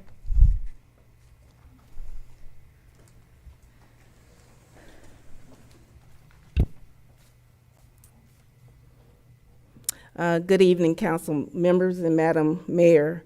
I am Cynthia Smith. I reside at 7076 Rose Lake Circle, Douglasville, Georgia 30134. I reside in the Rosewood community subdivision, and I listened to DRB, and with all due respect, they mentioned that the homeowners of Rosewood were only concerned with density. Well, I'm a homeowner, and we have talked to them before and spoken to them, and it's well beyond density that we are concerned with. So the project is completely incompatible with the character of our single-family homes. I moved in Rosewood 20 years ago. And when moving in Rosewood, the zoning and planning, there was a commitment that I felt from this council at that time that we would maintain the character of our subdivision.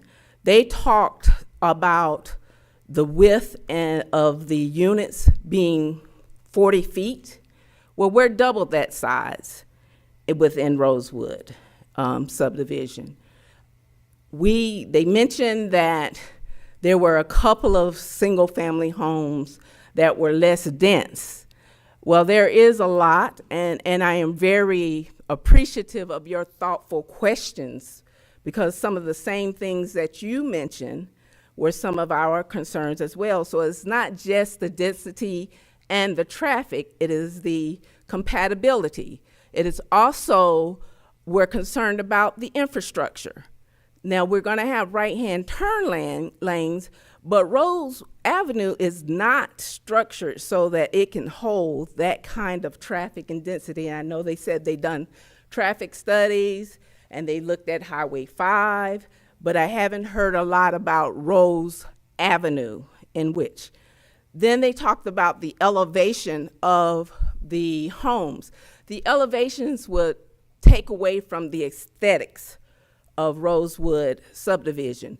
The elevations would be above and looking over into others' yards and their homes, and take away their freedom to enjoy their backyards and the comfortability of their homes that they purchase in belief that this committee would support us in terms of compatibility in that area.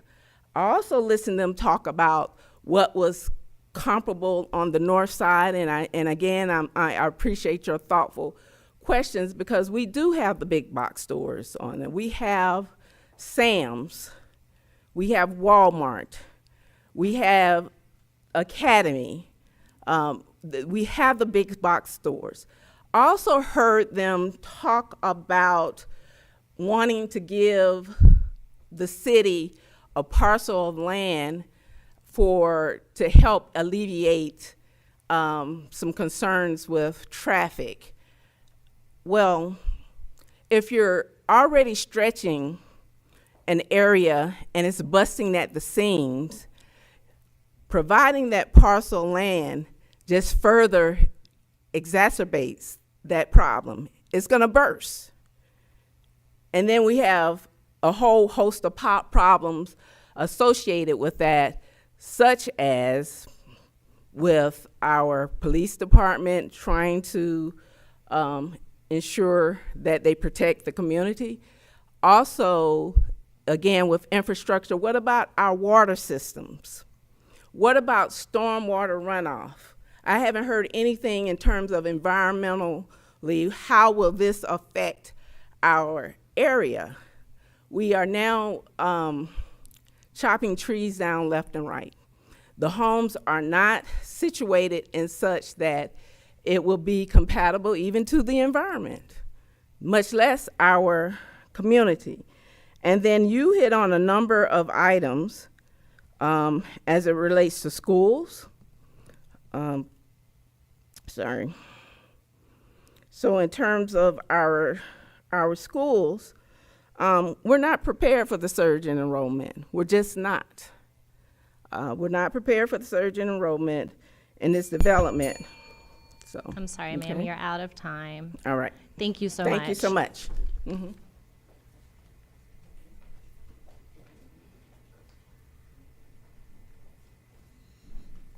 Hello, if you'll please give us your name and address for the record. Hi, my name is Naomi Jones, and I live at 8920 Elena Rose, also in the Rosewood community.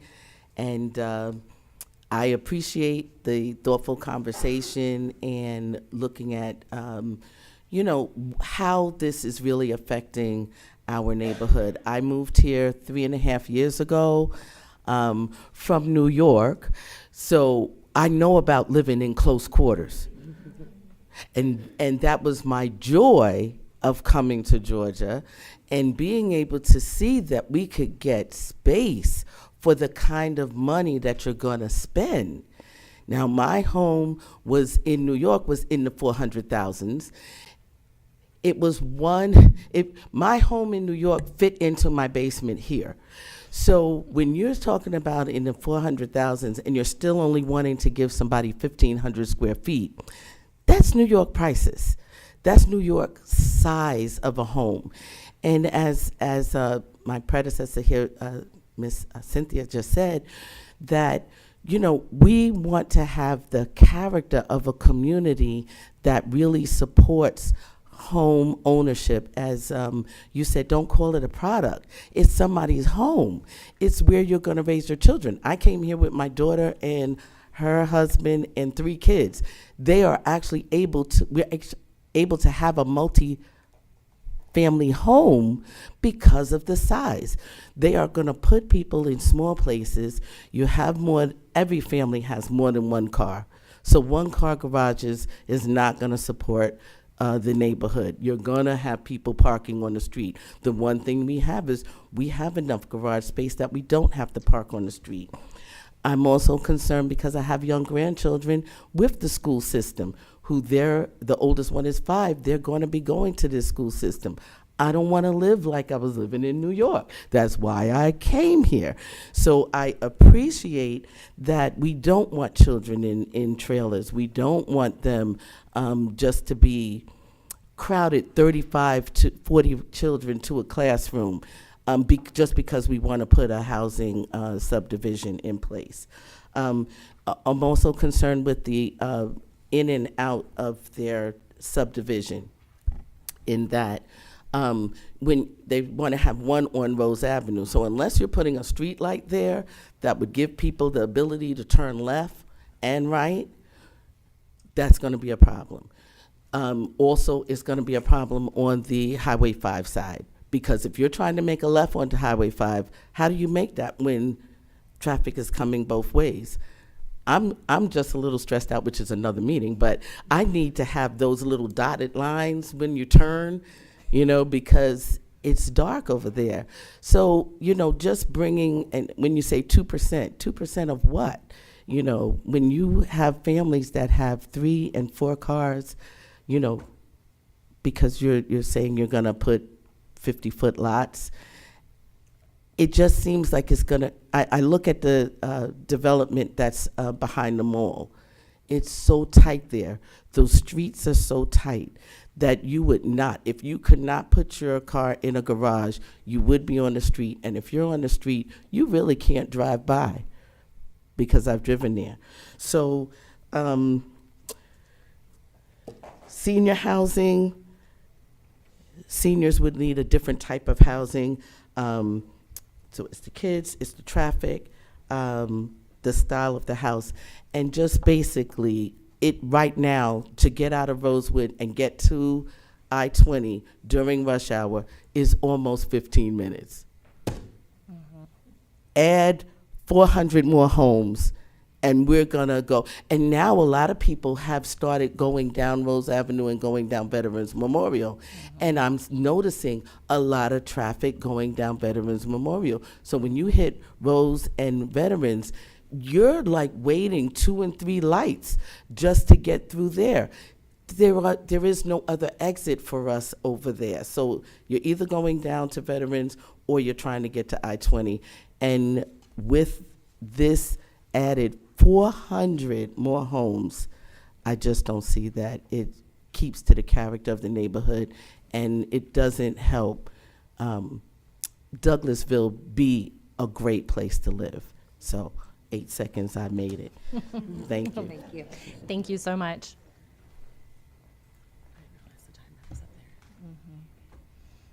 All right, folks, did we have anyone else? Don't everyone run up at once. Oh, no, okay. If you'll please give us your name and address for the record. Alan Cosby, 9092 Rose Avenue. And I'm not going to talk long, but my main issue is the traffic and all the reasons y'all mentioned about all the traffic. Well, that's one of the reasons I would think it's not a good idea, but I want to focus on mainly about that is the our emergency services, fire, police, and all them. That's one of their main routes they use coming and going when there's emergencies or whatever, but they come down and up from Rose Avenue. That's all I got. Thank you very much, Mr. Cosby.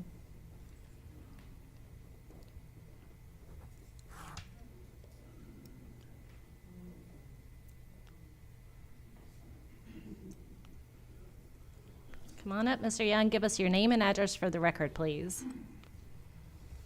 Good evening. I am Barney Young Jr., 7049 Rose Lake Circle. So my biggest concern, well, first, I do want to thank the DRB group because they have done a lot with this proposal. I've personally spoken to them twice on behalf of Rosewood, and they've really done a lot to try to amend the proposal. But like I told them then, the biggest concern is really the traffic and all the stuff that we have coming online. We have 10 warehouses that are going to be built between 2026 and 2027 on the Bright Start Connector. We have the townhouse community on the other end of Rosewood next to the funeral home, and we have the apartments downtown. So that's like a lot of stuff coming online. So, and I've never seen a traffic study that applied all of that. So that's like a lot of stuff. It's gonna be miserable in a couple of years, and just that density will make it worse. That's all. Thank you. I think we've got a couple of minutes left if anyone else wanted to speak. I want to make sure I'm giving y'all a chance to hop up. No? Okay. Well, at this time, let's go ahead and close the public hearing. I know I heard something mentioned of traffic lights. I can tell you that I did hear it mentioned traffic lights are in the proposal, so there would be traffic lights with turn lanes to get in and out of the development. On both. On both. I don't think I heard any other questions that needed to be addressed. Okay. I did. Yes, ma'am, Madam Mayor. I apologize. Were you going to open it up for us or no? No, please go ahead. Okay. I would like for is our city engineer still here? Mr. Marcus, could you please come forward? If I can take a point of order, doesn't the applicant have the right to rebut? You do. And I had a couple of things for I apologize. Okay. I'm So happy to do I'll it in ask whatever you order. about the WSA. I'm not sure, but I don't know if that's engineer or not. So is that the point of order? Do we do? You do. I just kind of yield to Madam Mayor in this. Oh no, I don't want instance. to. I don't want to Yeah. mess up. So we'll wait and Madam I'll ask Mayor, those this questions. is your after. rodeo. But I don't want them to feel that we're attacking you. I was just trying to get some information on those couple of things that were brought up by the citizens. And one was for the city engineer about the water infrastructure for WSA that Ms. Smith brought up. You've already addressed lights that Ms. Jones said, and Highway 5 about traffic in general that everyone mentioned. I know I'm on the Traffic Air TAQC, Traffic Air Quality Commission for ARC, and we've put in for Highway 5, for the bridge, for the expansion as city manager has mentioned, but where are we in that process? And I apologize if I'm jumping ahead. No, that's fine. Sure. So right now, in the process, like our city manager mentioned earlier, it's just sort of like a waiting game. We're just waiting. We're trying to secure funding, federal funding for the project. We do have our consultant AECOM that's pushing for this project as well. We're including it in our comprehensive transportation plan, and that'll help us secure that funding as well. That'll be supporting document to push forward. So we are looking comprehensively about traffic in that area. Yes, And WSA, did we get anything report on them as far as the water infrastructure is concerned with stormwater management, all of that? That I will have to follow up with WSA. Engineering? Yeah. Okay. Yes, ma'am. They're working on an expansion plan right now, so I don't see where that they would have an issue providing water services in the years coming. Okay. And Madam Mayor, we did lobby our members of Congress with the chamber last year for expansion on Highway 5 and a new bridge over the interstate. So I can't say that we came away feeling terribly confident that money was in the pipeline, but we at least we did keep it on their agenda. So Yeah, when you went to DC for Yeah. us for that. All right, thank you. Thank Thank you. you so much, Madam Chairman. Thank I you, Mr. apologize to Thompson. the applicant if No, I'm jumped. sorry about that, ladies. Yeah, for sure. No problem. I just didn't want to interrupt, so. All right, to rebuttal, several comments. Since you all were mentioning the stormwater and environmental issues, obviously a lot of that comes up at permitting. The project can't be developed, it doesn't meet your stormwater standards if the drainage detention isn't up to, if there's not sufficient water, if there's not sewer capacity, the project can't be developed if that's not the case. I was just sidebarring with Mr. Gray, asking him, because I know at every zoning, at least in every local government where I work, the application gets provided to the different departments to provide preliminary comments. And so I would hope that Douglasville would have identified something, if there was a preliminary issue, would have identified something during that preliminary review. And obviously the details get worked out. It's interesting, there were comments about the character of the area, and I just want to remind you again, this property is predominantly zoned general commercial. And when you look at the properties that are surrounding it, there's not a consistent character. Yes, I understand that Rosewood has a low density, it's about 2 units an acre. The Fairways has a similarly low density. There are 2 single-family neighborhoods that are right there. But there are also 2 apartment developments. There's also a townhome development. There's also, you've got the arena, you've got the golf. There's a lot of different development in this area. You've got the Walmart Supercenter. So there's a lot of different development in this immediate area. So it's really hard to say what the character is. And so suggesting that Rosewood is the character of the area, I think is disingenuous. From an infrastructure perspective, can this site hold the traffic that's going to be generated? We did a traffic study. We did a traffic study where The parameters were actually set by Douglasville and by the state for what had to be studied. And just for everybody's benefit, the traffic study includes 2% background growth. So the concern about, was this development included? Was this townhome development included? Was this included? Yes, that's part of the background growth. They take the traffic that's on the roads and then they increase it by 2% for every year, thinking that there's going to be new development that's not on the road today. So that's your 2% background growth. You know, the traffic study did identify we have turn lanes that are required. There is a traffic signal on Rose Avenue that we will be utilizing. So there will be a signalized intersection for that. From a impact on the adjacent properties, and I'm speaking specifically to Rosewood, this project proposes to have a 100-foot landscaped buffer area with Rosewood, where we were proposing to have a pedestrian trail if the city so chose. That's just as good as what the property is zoned today. I mean, there's a commercial zoning. So if the property was to be developed with a commercial center, those single-family homes could be looking at the loading dock of a commercial development. I think I would prefer to be looking at single-family homes, the backs of single-family homes. So I think it's certainly an improvement for the adjacent property owners. And I'll let Cameron say anything else she wants to say.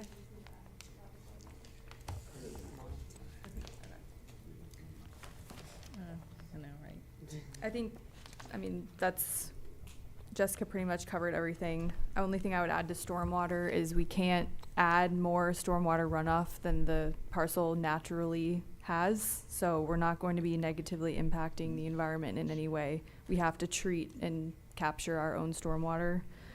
And as far as the different home styles, we have plenty of parking provided, parking spaces in the community already. We have the required amount. I think we have a higher amount of parking spaces than are required by the city.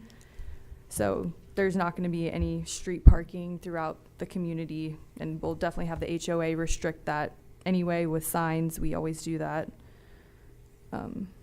And I guess finally, just the current by right zoning will produce X times more traffic than a residential use. So we are lowering the risk of over trafficking the area. So just thank you. Hold tight, because I think, Coach, you had a question? Just one about the walking trail.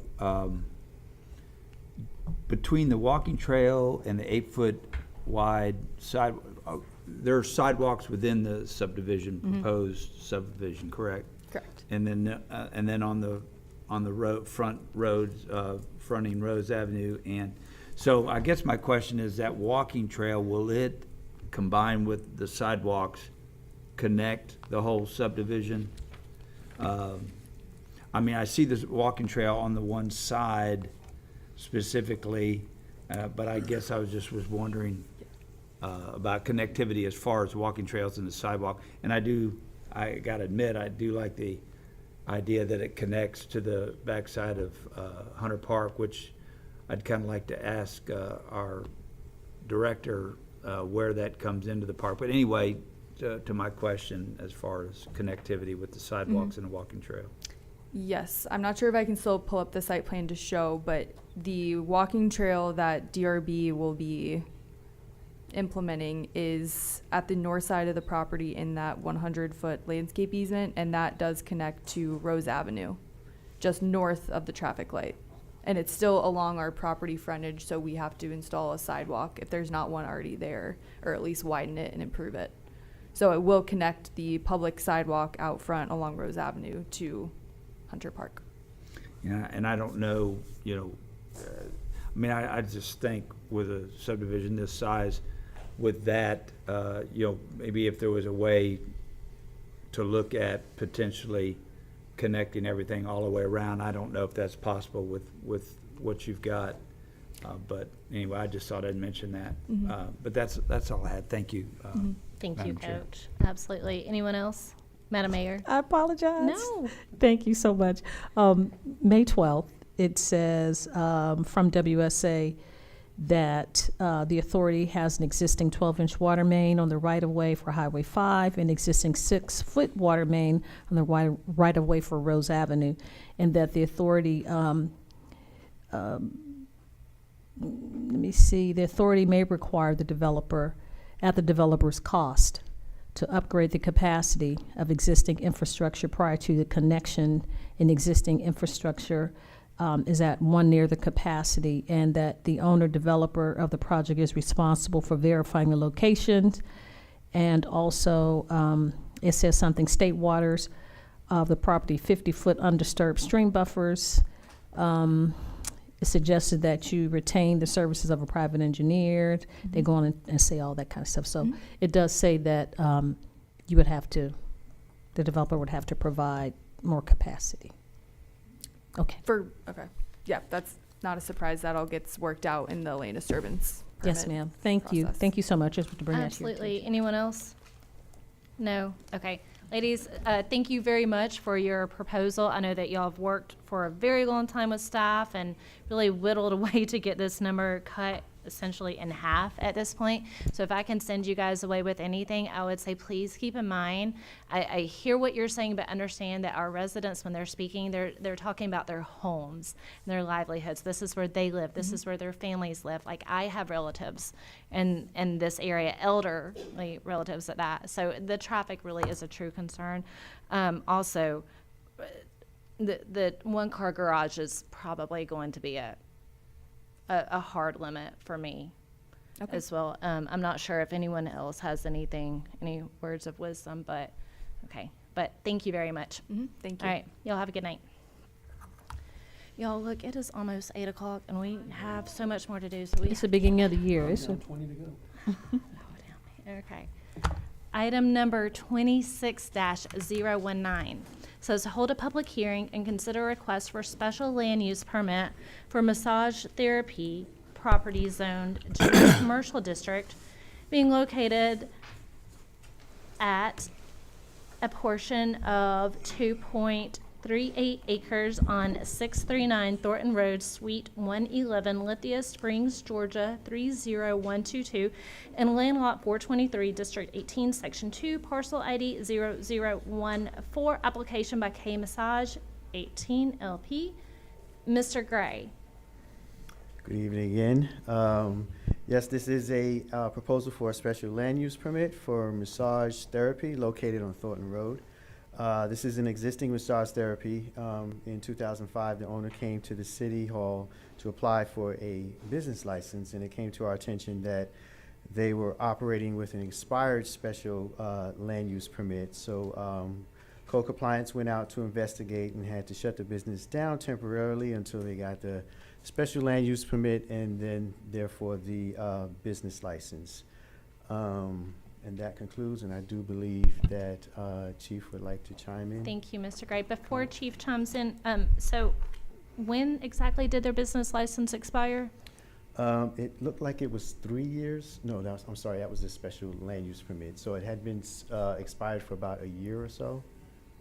But Okay. the special land use permit was from 2015. 15. Okay.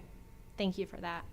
Chief, you had something to add to that? Yeah, so we got information from code enforcement that the business on 324, 25, and 328, 25, they had cited them for operating without a business license.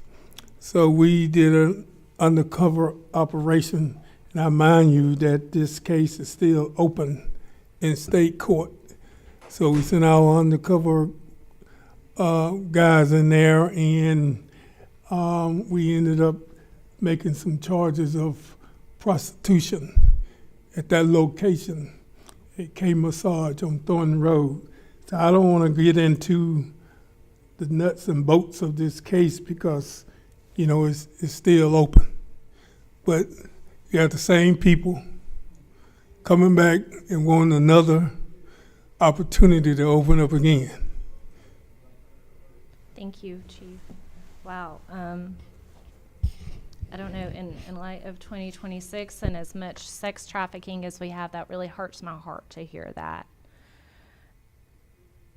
I'm kind of at a loss for words. Madam Mayor, Council, does anyone else have anything to say at this time?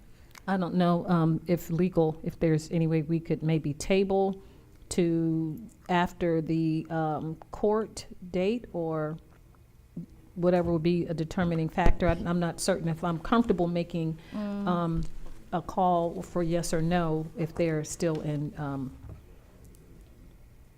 under, you know.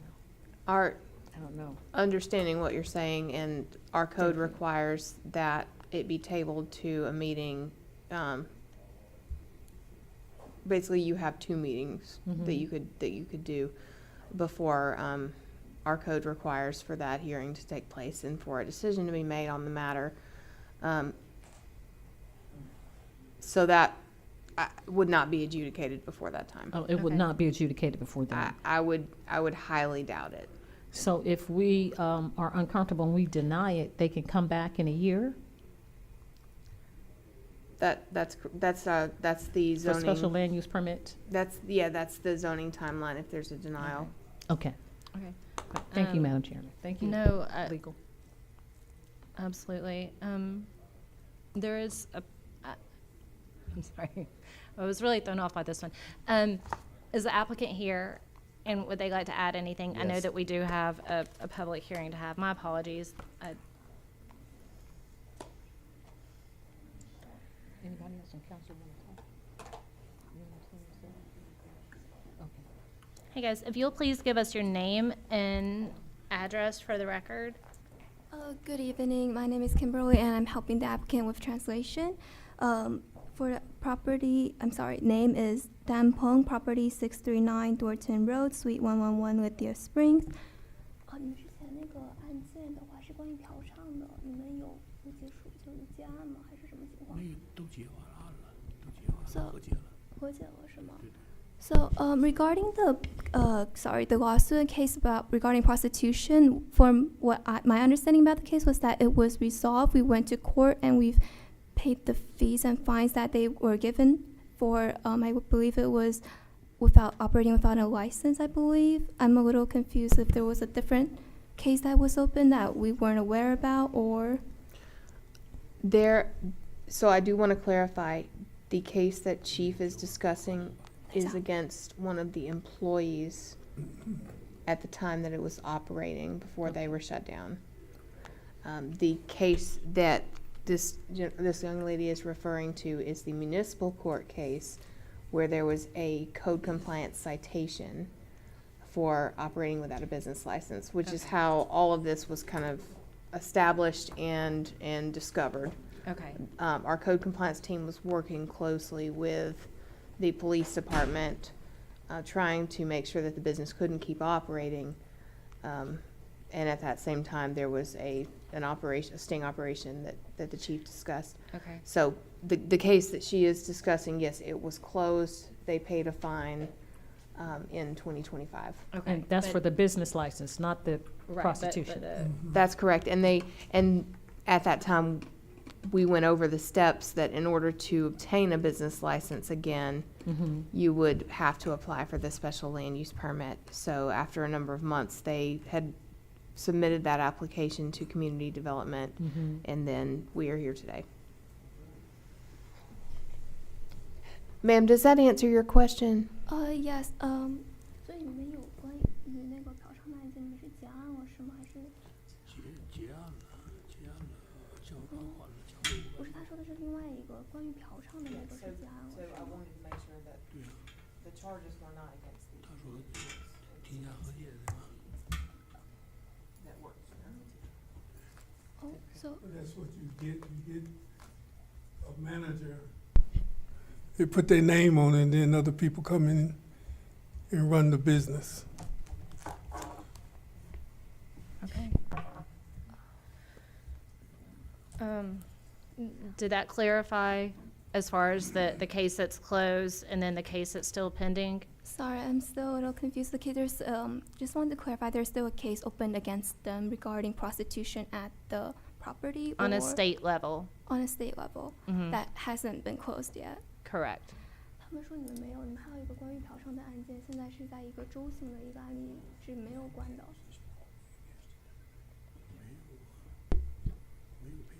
Chairman Miller, quick question. Yes. Is this appropriate?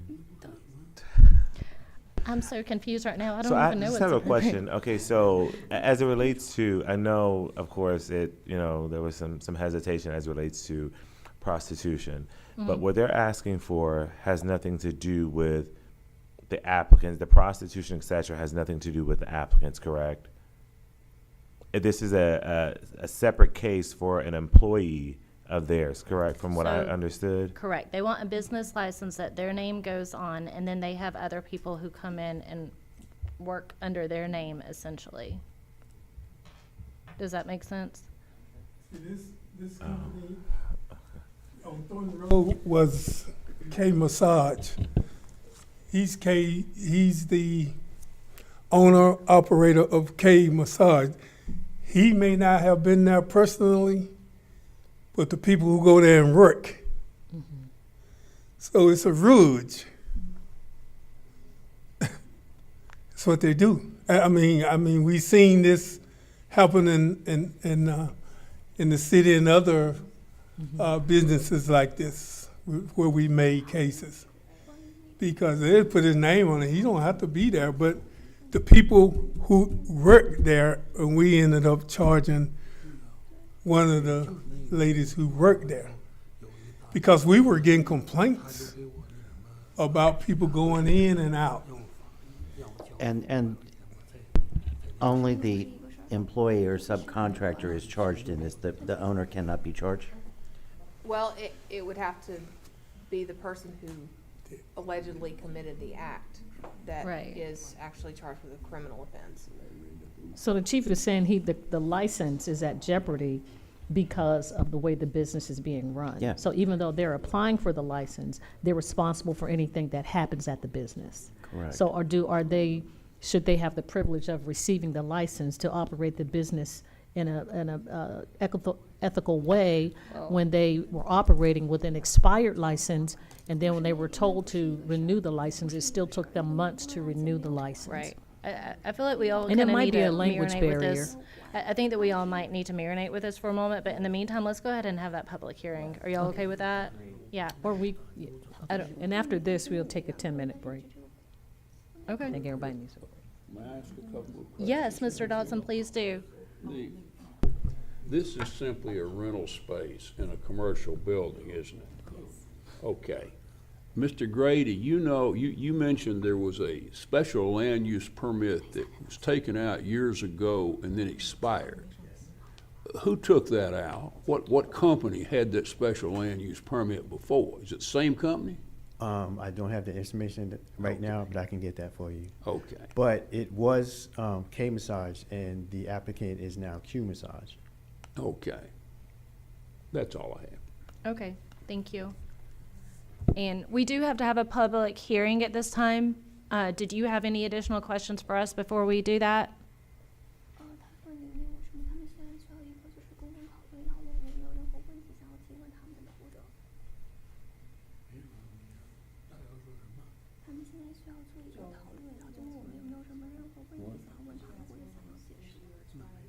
Mr. Gray said it expired years ago. 2015. Okay, so we need to have a public hearing, so if you want to have a seat for just a moment, we'll go ahead and open the floor, and then you can come back up and we can figure out, as far as coming back for Tuesday, okay? Okay, thank you. Thank you. Guys, we do need to hold a public hearing at this time, so if we have anyone here who would like to speak on this item, whether it be for or against this item, if you'll please come up and give us your name and address for the record. Okay. And if we don't, let's close the public hearing. Before I move along, do y'all have additional questions, thoughts? Thank you, Madam Chair. Mr. Gray, how long did they operate without a license before code enforcement caught up with them? I think it was between 3 and 5 years. 3 and 5 years. Yeah. So it expired, they took it out in 2014, if what I read in the agenda item, and they expired in 2015, and then they continued to run it without a business license for several years after that. Huh? And It's a the, special land use special land permit. use permit. The SLUP, Yes. right. But, okay. And when someone takes out applies for and receives a business license for the SLUP, that they're given the information as to, okay, this is only good until this date, then you have to renew. I mean, it's not like they took it out and didn't know. So the special land use permit, according to council, in terms of how you come up with your decision, it can be open as if, you know, you don't have an expiration date. Right. Sometimes it can be a year or two, and then that's when you have to reapply and come back before planning commission and council. Thank And you. Historically, Councilman Watts, the council would approve them for typically a year or maybe 3 years tops. I think that was 1 year. And there was even churches that had to come forward every year and renew. I think the practice in the past few years has been just to make an open special land use, that as long as that business is operating that type of use on that property, they can continue to do so. If that changes, they may have to come back before council. Right, Okay. if they have a violation, then that kind of gives us a warning bell that we need to look at their special land use permit. Okay. Well, I don't know the practice at that point in time. I'm not sure that when you get your business license, anyone verifies to see the special land use permit is still in effect. Correct. And that's I'm going to guess that that's what happened here. I would agree, So Joe. it wasn't And, congruent uh, with the license that- and the SLUP. No, yeah, Okay. I know the business license, it's a separate department. Yes, In other sir. words, you know, when you go get one, they can tell if it's commercial or not. They can see a zoning map, but that doesn't show up. You have to check to see if there's a special land use permit, and I doubt seriously we would do If that. somebody was checking, okay. So if I might add, yes, part of our review for business license is to check for special land use permits or anything else that can give us information before we approve a business license. And to Mr. So that- Dawson, Yep, sorry. yeah, I was gonna say, and to Mr. Dawson's point, at that time, one, we wouldn't have possibly even had the software to do it, and we were checking files by hand, so we would not have been doing that. Okay. So the issue today is they're looking to renew their business license. No, It's even- No. they need a it- SLUP. It lapsed. They now have to get a special land use permit. It's a And then new the next step application. is the business license. Okay, And once they have that, they can be issued a business license because the zoning for that use at that property will be complete. so if we give them the SLUP, they can then apply for the business license. Yeah. But the business is in jeopardy because they're in litigation currently. There's No. not the business, This, but an employee that used to work at the business, before okay, it was closed due to not having a business license. okay. I know that's a lot of, It is, and then, but we have had complaints from the police department at this current business And from citizens. and from citizens. Okay, and a sting operation warranted some concerns. Okay. Okay, thank you. Do we all have our questions answered? We can kind of go marinate, pray about it, and take this item up on Tuesday? Okay, beautiful, thank you. We take a break? I'm okay with that. Y'all, okay. We need a break? Okay, you got 2.5 minutes. 2.5? I'm kidding. Just go quick. Okay, we're gonna take a recess. A recess. We'll take a recess for 5 minutes and then come back. This council's in recess for 5 minutes.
I don't have the.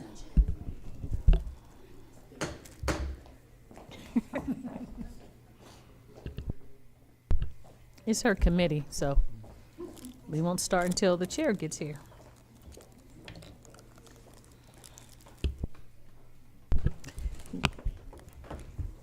We will reconvene the meeting. Okay, thank you, Madam Mayor. You're welcome. Item C, as in Charlie, says item number 26-023 says authorize staff to refer to the Planning Commission a city-initiated rezoning from R2 Single Family Residential Detached District to PSP, which is Public Semi-Public District, at 6695 Brown Street in Land Lot 739, District 1, Section 3, Parcel ID 0002. Application by the City of Douglasville. Mr. Gray. Good evening again. This is for Jesse Davis Park. They would like to join all the parcels. And upon review, it was discovered that we had 2 parcels on that land that are zoned R2. So to keep that consistent, it is good when you join the parcels that all the parcels are the same zoning classification. So we are bringing that before you so we can take it to the Planning Commission to rezone to PSP. And of course, it'll come back to you all. And after that is completed, then we can join the parcels for one plat. Thank you, Mr. Gray. That makes perfect sense. I was a little surprised when I saw that we still had some R2 zoning thrown in the mix of this wonderful park. Madam Mayor, Council, do you guys have any questions on this? It's really housekeeping. All right, thank you. Mr. Gray, thank you so much. Don't go anywhere, but we'll take that one up on, oh, no, we can place that on the consent agenda. Oh, look at us go. Are you guys okay with placing that on the consent agenda? Yes. T. Miller, I'm not looking at, okay, thank you. good. Thank you, all right. Next item, item number 26-024 says authorize staff to refer to the Planning Commission a city-initiated rezoning from R2 Single Family Residential Detached District 2 PSB Public Semi-Public District on Malone Street in Jesse Davis Park, Land Lot 737, District 1, Section 3, Parcel ID 0001, application by the City of Douglasville. Mr. Gray. Again, this is the second parcel that is zoned R2 that we would like to rezone to PSP for the purposes of keeping the same zoning classification of PSP for that particular lot and join those parcels together to create one parcel. Thank you for that. And just like that last one, Madam Mayor, Council, any thoughts, questions on this one? Are you guys comfortable with placing this on the consent agenda? Beautiful. I appreciate it. Thank you so much. Let's see if we can go a little faster than we did on the first half. Item number 26-016, authorize staff to refer to the Planning Commission a text amendment from Section 2.06 of the Unified Development Ordinance to add split face block to the facade material requirements. Mr. Gray, tell us about this. Okay, so this is a text amendment to propose to add split face block to our facade material requirements for commercial. Split face block is a concrete masonry unit, otherwise called CMU, which has a textured relief to it. And it provides depth and dimension to each block while this demonstration. Okay. I know it's been a long week on this one meeting. All right. While demonstrating superior quality and durability. So this split face texture typically provides more aesthetically pleasing presentation on exterior walls. So it gives an architect and designer a little bit more flexibility in terms of the design. It can be combined with smooth concrete. It can be combined with brick.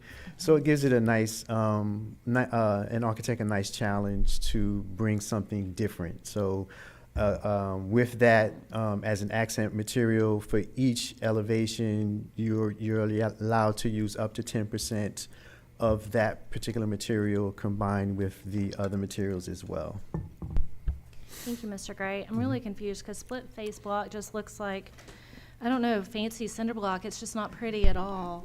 Yeah, I thought it was stucco. It's not stucco? Well, no, it's not No, stucco. it's- On the outside of these buildings. It's, yeah, if anybody it wants to is. see what it looks like, step outside the door and you'll see it all over these buildings. But to split It's just face, so undesirable. I don't understand why we're having this conversation. but to split faces defense, it depends upon how the light hits on it. You can build some character with split face. So. She's being.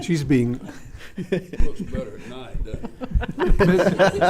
Mr. Gray, did this used to be in and then was out, or it's almost like is this new, this? I'm sorry, say that again. The split face rock. Block. Is it block? Is this something that used to be in our ordinance and got dropped out, or?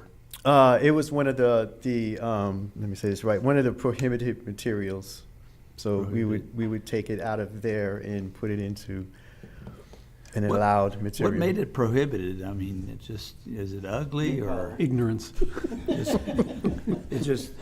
one of those things, it's kind of like cul-de-sacs, nobody You know what? really Now that likes you bring them. that up, Keep maybe the train on the tracks. Just if keep we it- could attach some kind of ordinance requiring cul-de-sacs at buildings that have split face block. You are out of order. Let's keep it moving. Let's keep it moving. Okay, noted.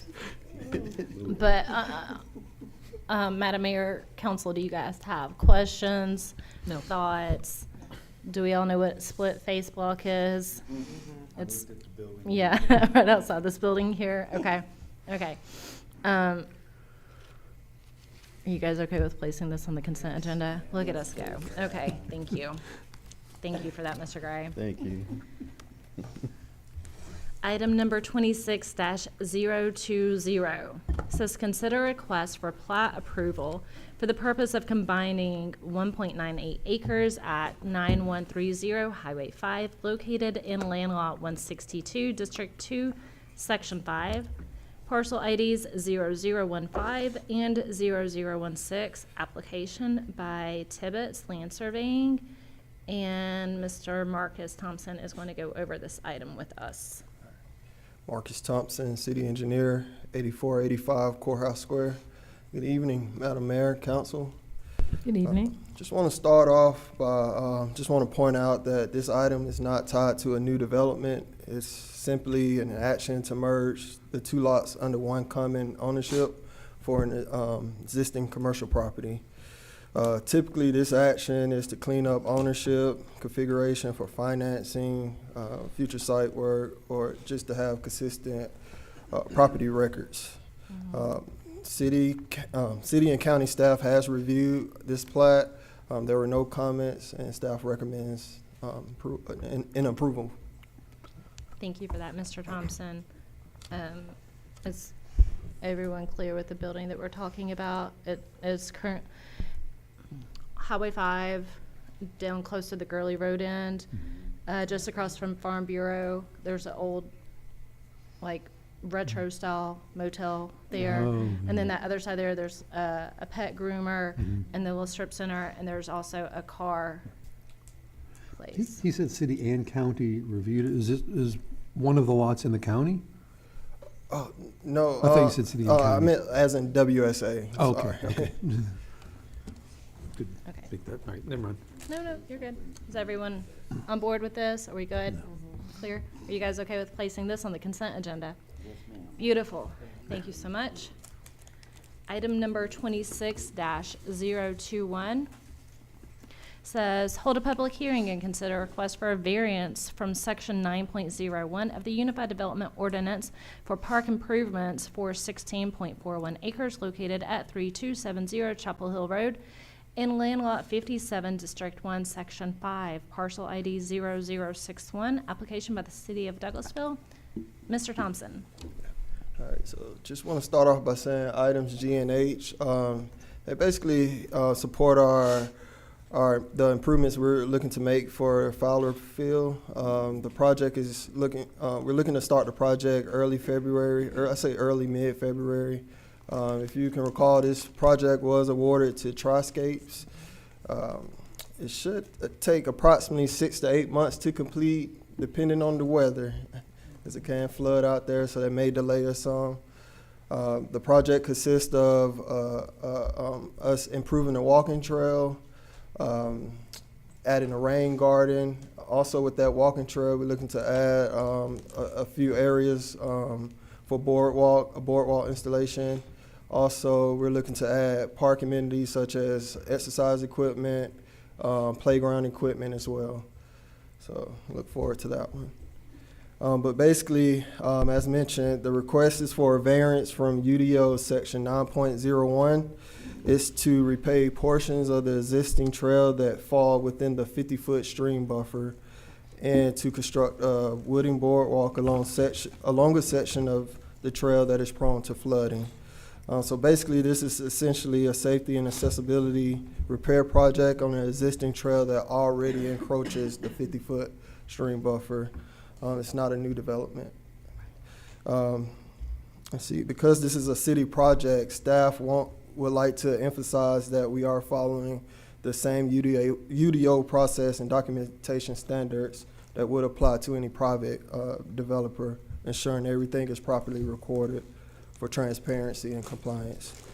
Staff recommends this is approved, that the variance is approved to allow repaving of the existing trail within the buffer and construction of the boardwalk segment to address flooding and improve safety and accessibility subject to conditions council deems as appropriate. Are there any questions or concerns? Thank you so much, Mr. Thompson. Thank you for explaining everything to us. Coach? Also, I would just like to add that the Georgia Department of Natural Resources on both these items has signed off on this. They've approved the request for variance also. Thank you. Appreciate hearing that. Anyone else?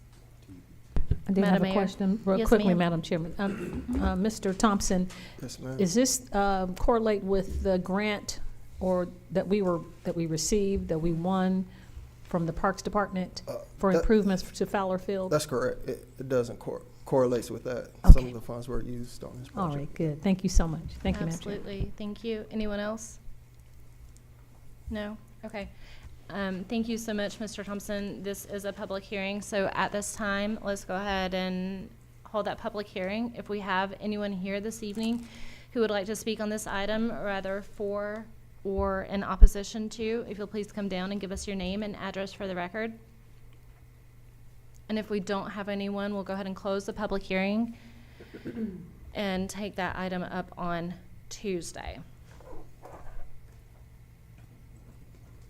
Okay. Item number 26-022 says, hold a public hearing and consider a request for a variance from section 9.02 of the Unified Development Ordinance for park improvements for 16.41 acres located at 3270 Chapel Hill Road in Land Lot 57, District 1, Section 5, Parcel ID 0061, application by the City of Douglasville. Mr. Thompson. Yeah. So item A is similar to G. However, item H affects the 25-foot state buffer instead of the 50-foot. So the same work that we're doing that encroaches the 50-foot basically will encroach the 25-foot buffer as well. And then also item H also ensures that we protect the water quality by providing BMP measures like BMPs such as silt fencing and stuff of that nature, check dams or stuff of that nature when disturbing the land. Are there any questions or concerns? Thank you. Madam Mayor, Council, do we have, yes, ma'am? I do, thank you. Is it going to impede upon traffic on Chapel Hill Road? No, not at all. Okay, because you know that would be a bear. All right, so you're doing the work past that little creek where the cart path, and then it's in the back, or the walking trails and all around in there? Yeah. Oh, okay, so Yeah, it won't- no traffic? No traffic. No, Okay. no traffic control is needed. All right, at all. thank you. Thank you, Madam Chair. Thank you, Madam Mayor. Mayor Pro Tem? I might have missed it, but did you say what the length of that trail is going to be? I don't have that information on right now, but I can follow up with you. Okay. Just- It's already Oh, it there. is, it's an existing, it's Yeah. just improved, right? redoing Right. and repairing. But I just wondered what the overall length of it is going to. Why don't you go walk it? I'm I'm gonna go now. not sure. 3 times around is 1.25 miles. There you go. That was pretty quick. That's impressive. You know, it's on the agenda If you read the page. Thanks, Miranda. Thank you. Burned by your own question. Thank you. All right, we're getting tired. All right, the next 260-page friends. agenda item, I want to make We sure do that need to everybody's hold a read every pub- single page of it. Mayor Pro because there will Tem, be a did qu- you, there'll be are a you quiz. good? I'm Mayor good, Pro Tem? thank you. Thank Okay. you, okay. At this time, we do need to go ahead and hold that public hearing, so if we have anyone here who would like to speak on this item, now is your chance to come on down, give us your name and address for the record. And if we don't have anyone here who would like to speak on this item, we will take it up on Tuesday. Madam Mayor, that is all that we have this evening for planning and development. Thank you so much, sure? Madam Chair. You did an exceptional job. There was a lot of agenda items. You had a lot of heavy lifting to do. You do have the next committee, Public Improvement and Beautification Committee. Thank you, Madam Mayor. We have no business this evening. Thank you, ma'am. Public Relations Committee, Councilmember Samuel Davis. At this time, we have no business. Thank you, Councilman Davis. Public Safety Committee, chaired by Councilmember Howard Estes. Thank you, Madam Mayor. The Public Safety Committee has no business this evening. Thank you, sir. Recreation, Culture, and Tourism, chaired by Councilmember Chris Watts. Thank you, Madam Mayor. We came about as close to recreation, culture, and tourism as you can get in the last two items, but we had nothing else to add. Yes, sir, it was close. Thank you, sir. Technology Committee, chaired by Councilmember Devitrion Caldwell. Thank you, Madam Mayor. We have no business tonight. Thank you, sir. Transportation Committee, chaired by Councilmember Elena Hudson. Thank you, Madam Mayor. We have one item under the Transportation Committee this evening. Item A, authorize the mayor to sign the GDOT LAP recertification application and authorize staff to submit the completed application on behalf of the city of Douglasville. And Mr. Marcus Thompson has about a hour-long presentation to walk us through what that's going to look like. Mr. Thompson? All right. So if you guys recall, I came before you the end of December of last year with two supporting documents to this overall application. One was in regards to procurement, while the other was in regards to the Title VI procedures. So just to recap, the LAP recertification is for the city to remain eligible to manage GDOT and Federal Highway Administrative funded transportation projects. Maintaining this status protects our ability to deliver transportation projects efficiently and keeps us eligible for federal and state transportation funding. Basically, recertification confirms we have the procedures, staffing, and internal controls to administer federally and state-funded transportation work in compliance with GDOT and federal requirements. Are there any questions or concerns? That sounds great. Thank you very much. So just to recap, how frequently do we need to recertify? So it was changed from 3 to 5 years now, so it's 5 years. Okay, so we got 5 years till we have to have this conversation again. And you said this just allows us to kind of walk through all those procedures appropriately, making sure we're, in accordance with their guidelines to be able to qualify for that funding. Yes, Okay. ma'am, that's correct. Thank you. Council, Madam Mayor, do we have any specific questions about this item? Pretty straightforward. Okay, if everyone's okay with it, I'd like to place this on the consent agenda for Tuesday. Excellent. Thank you, Mr. Thompson. Madam Mayor, that's all we have for transportation. Thank you so much, Madam Chair of Transportation. And Mr. Thompson, we appreciate you doing our city engineer, this item and the previous ones. Do we have any other business to come before council tonight from the elected officials? No. Well, I have a couple of things. The two I would like for staff, if you all don't mind, to Miss Naomi Jones from the Rosewood community brought up something about lights and visibility. I'm not sure of where she was speaking of, so if we can follow up. I don't know if there's an area that's dim that we need to look at in the city for public safety or public works, so not certain. They know, okay, good. And then the other one was for public service, public works, and maybe engineering, not certain. And I don't know, AECOM may have already done this. I think I brought it up before about potholes on Highway 92, Dallas Highway. It's at Strickland Street to James D. Simpson. Then we get a little break by Stewart Middle School, but then it picks up again before you get down to the new 92 bypass. It's just like it's just really bad. The road is bad. I don't know where we are as far as a rating on that road. And at the top of the intersection on Strickland Street and Dallas Highway. That concrete diamond is cracked now. So half of it is kind of in the street. So if a car is turning off of Strickland to get on Dallas Highway, they can get their tire cut on that. It's like a little diamond concrete block, and it's cracked. So Strickland Street, I do know, is part of the upcoming LMIG, so it'll be repaved. Okay, good. But the median per se, the one that's at 92, that Yes. right at the railroad crossing, we'll take a look at that. That's actually installed by GDOT, so we'll have okay. to To look make some and see, contact. and maybe ask them to look at it. We just don't want anyone to, hurt their tire or run over that area. And so for the council, I have a few announcements for you if you wanted to attend. I have a workshop with ARC in Gwinnett County at Gas South Arena. We're going to be talking about housing for the community and data centers. ARC's put out a data center guide for local governments. But so our meeting is taking place on the 29th, but on the 30th, it's open to elected officials. I'll make certain I give you all the information. It's a comprehensive conversation with Chairman Henderson as the chair to talk about housing in the region. So that the chamber is having a FIFA World Cup conversation. I'll be on that board. It's going to take place March 18th. I think they'll send the information out to everyone.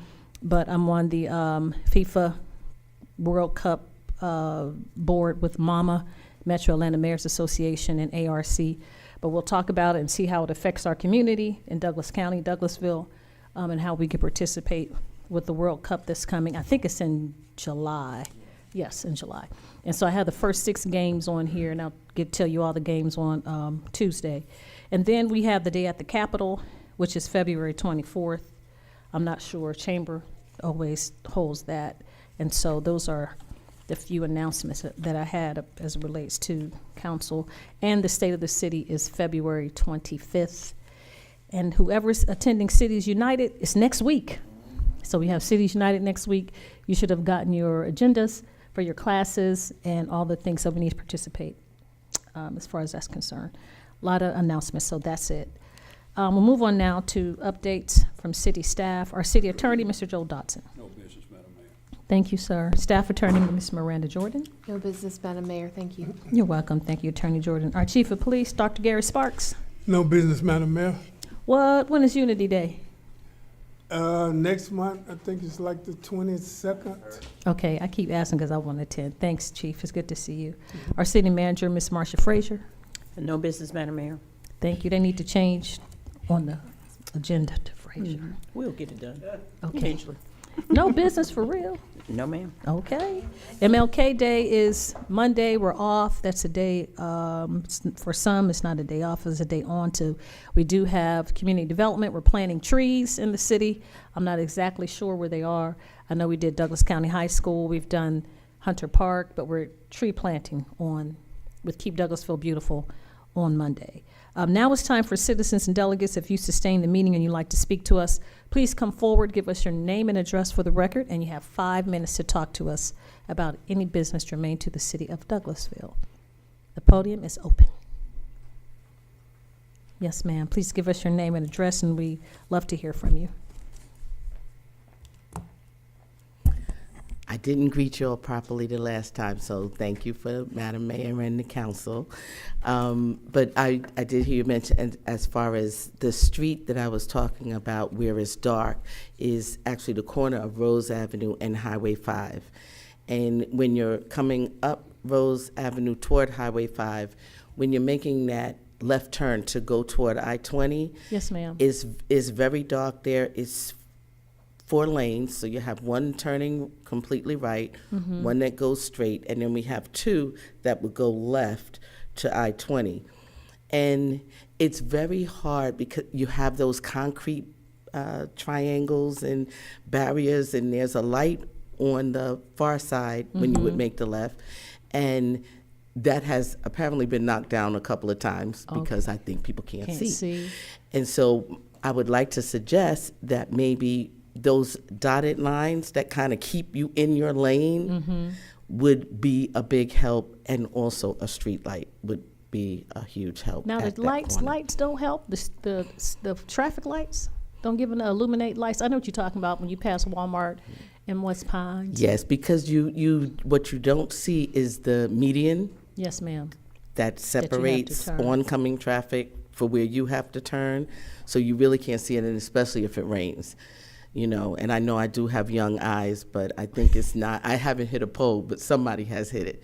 So, I just think that would be, even if we didn't get the light, having the dotted lines, the box. fluorescent that would kind of reflect the light of your car Yes, would ma'am. actually be good enough. be But, and even when you're coming down Highway 5 and gonna turn the right on Rose Avenue, there's another, I don't know who thought of those concrete little triangles. Yeah, I- it's, the city manager just spoke of it when I mentioned Strickland Street.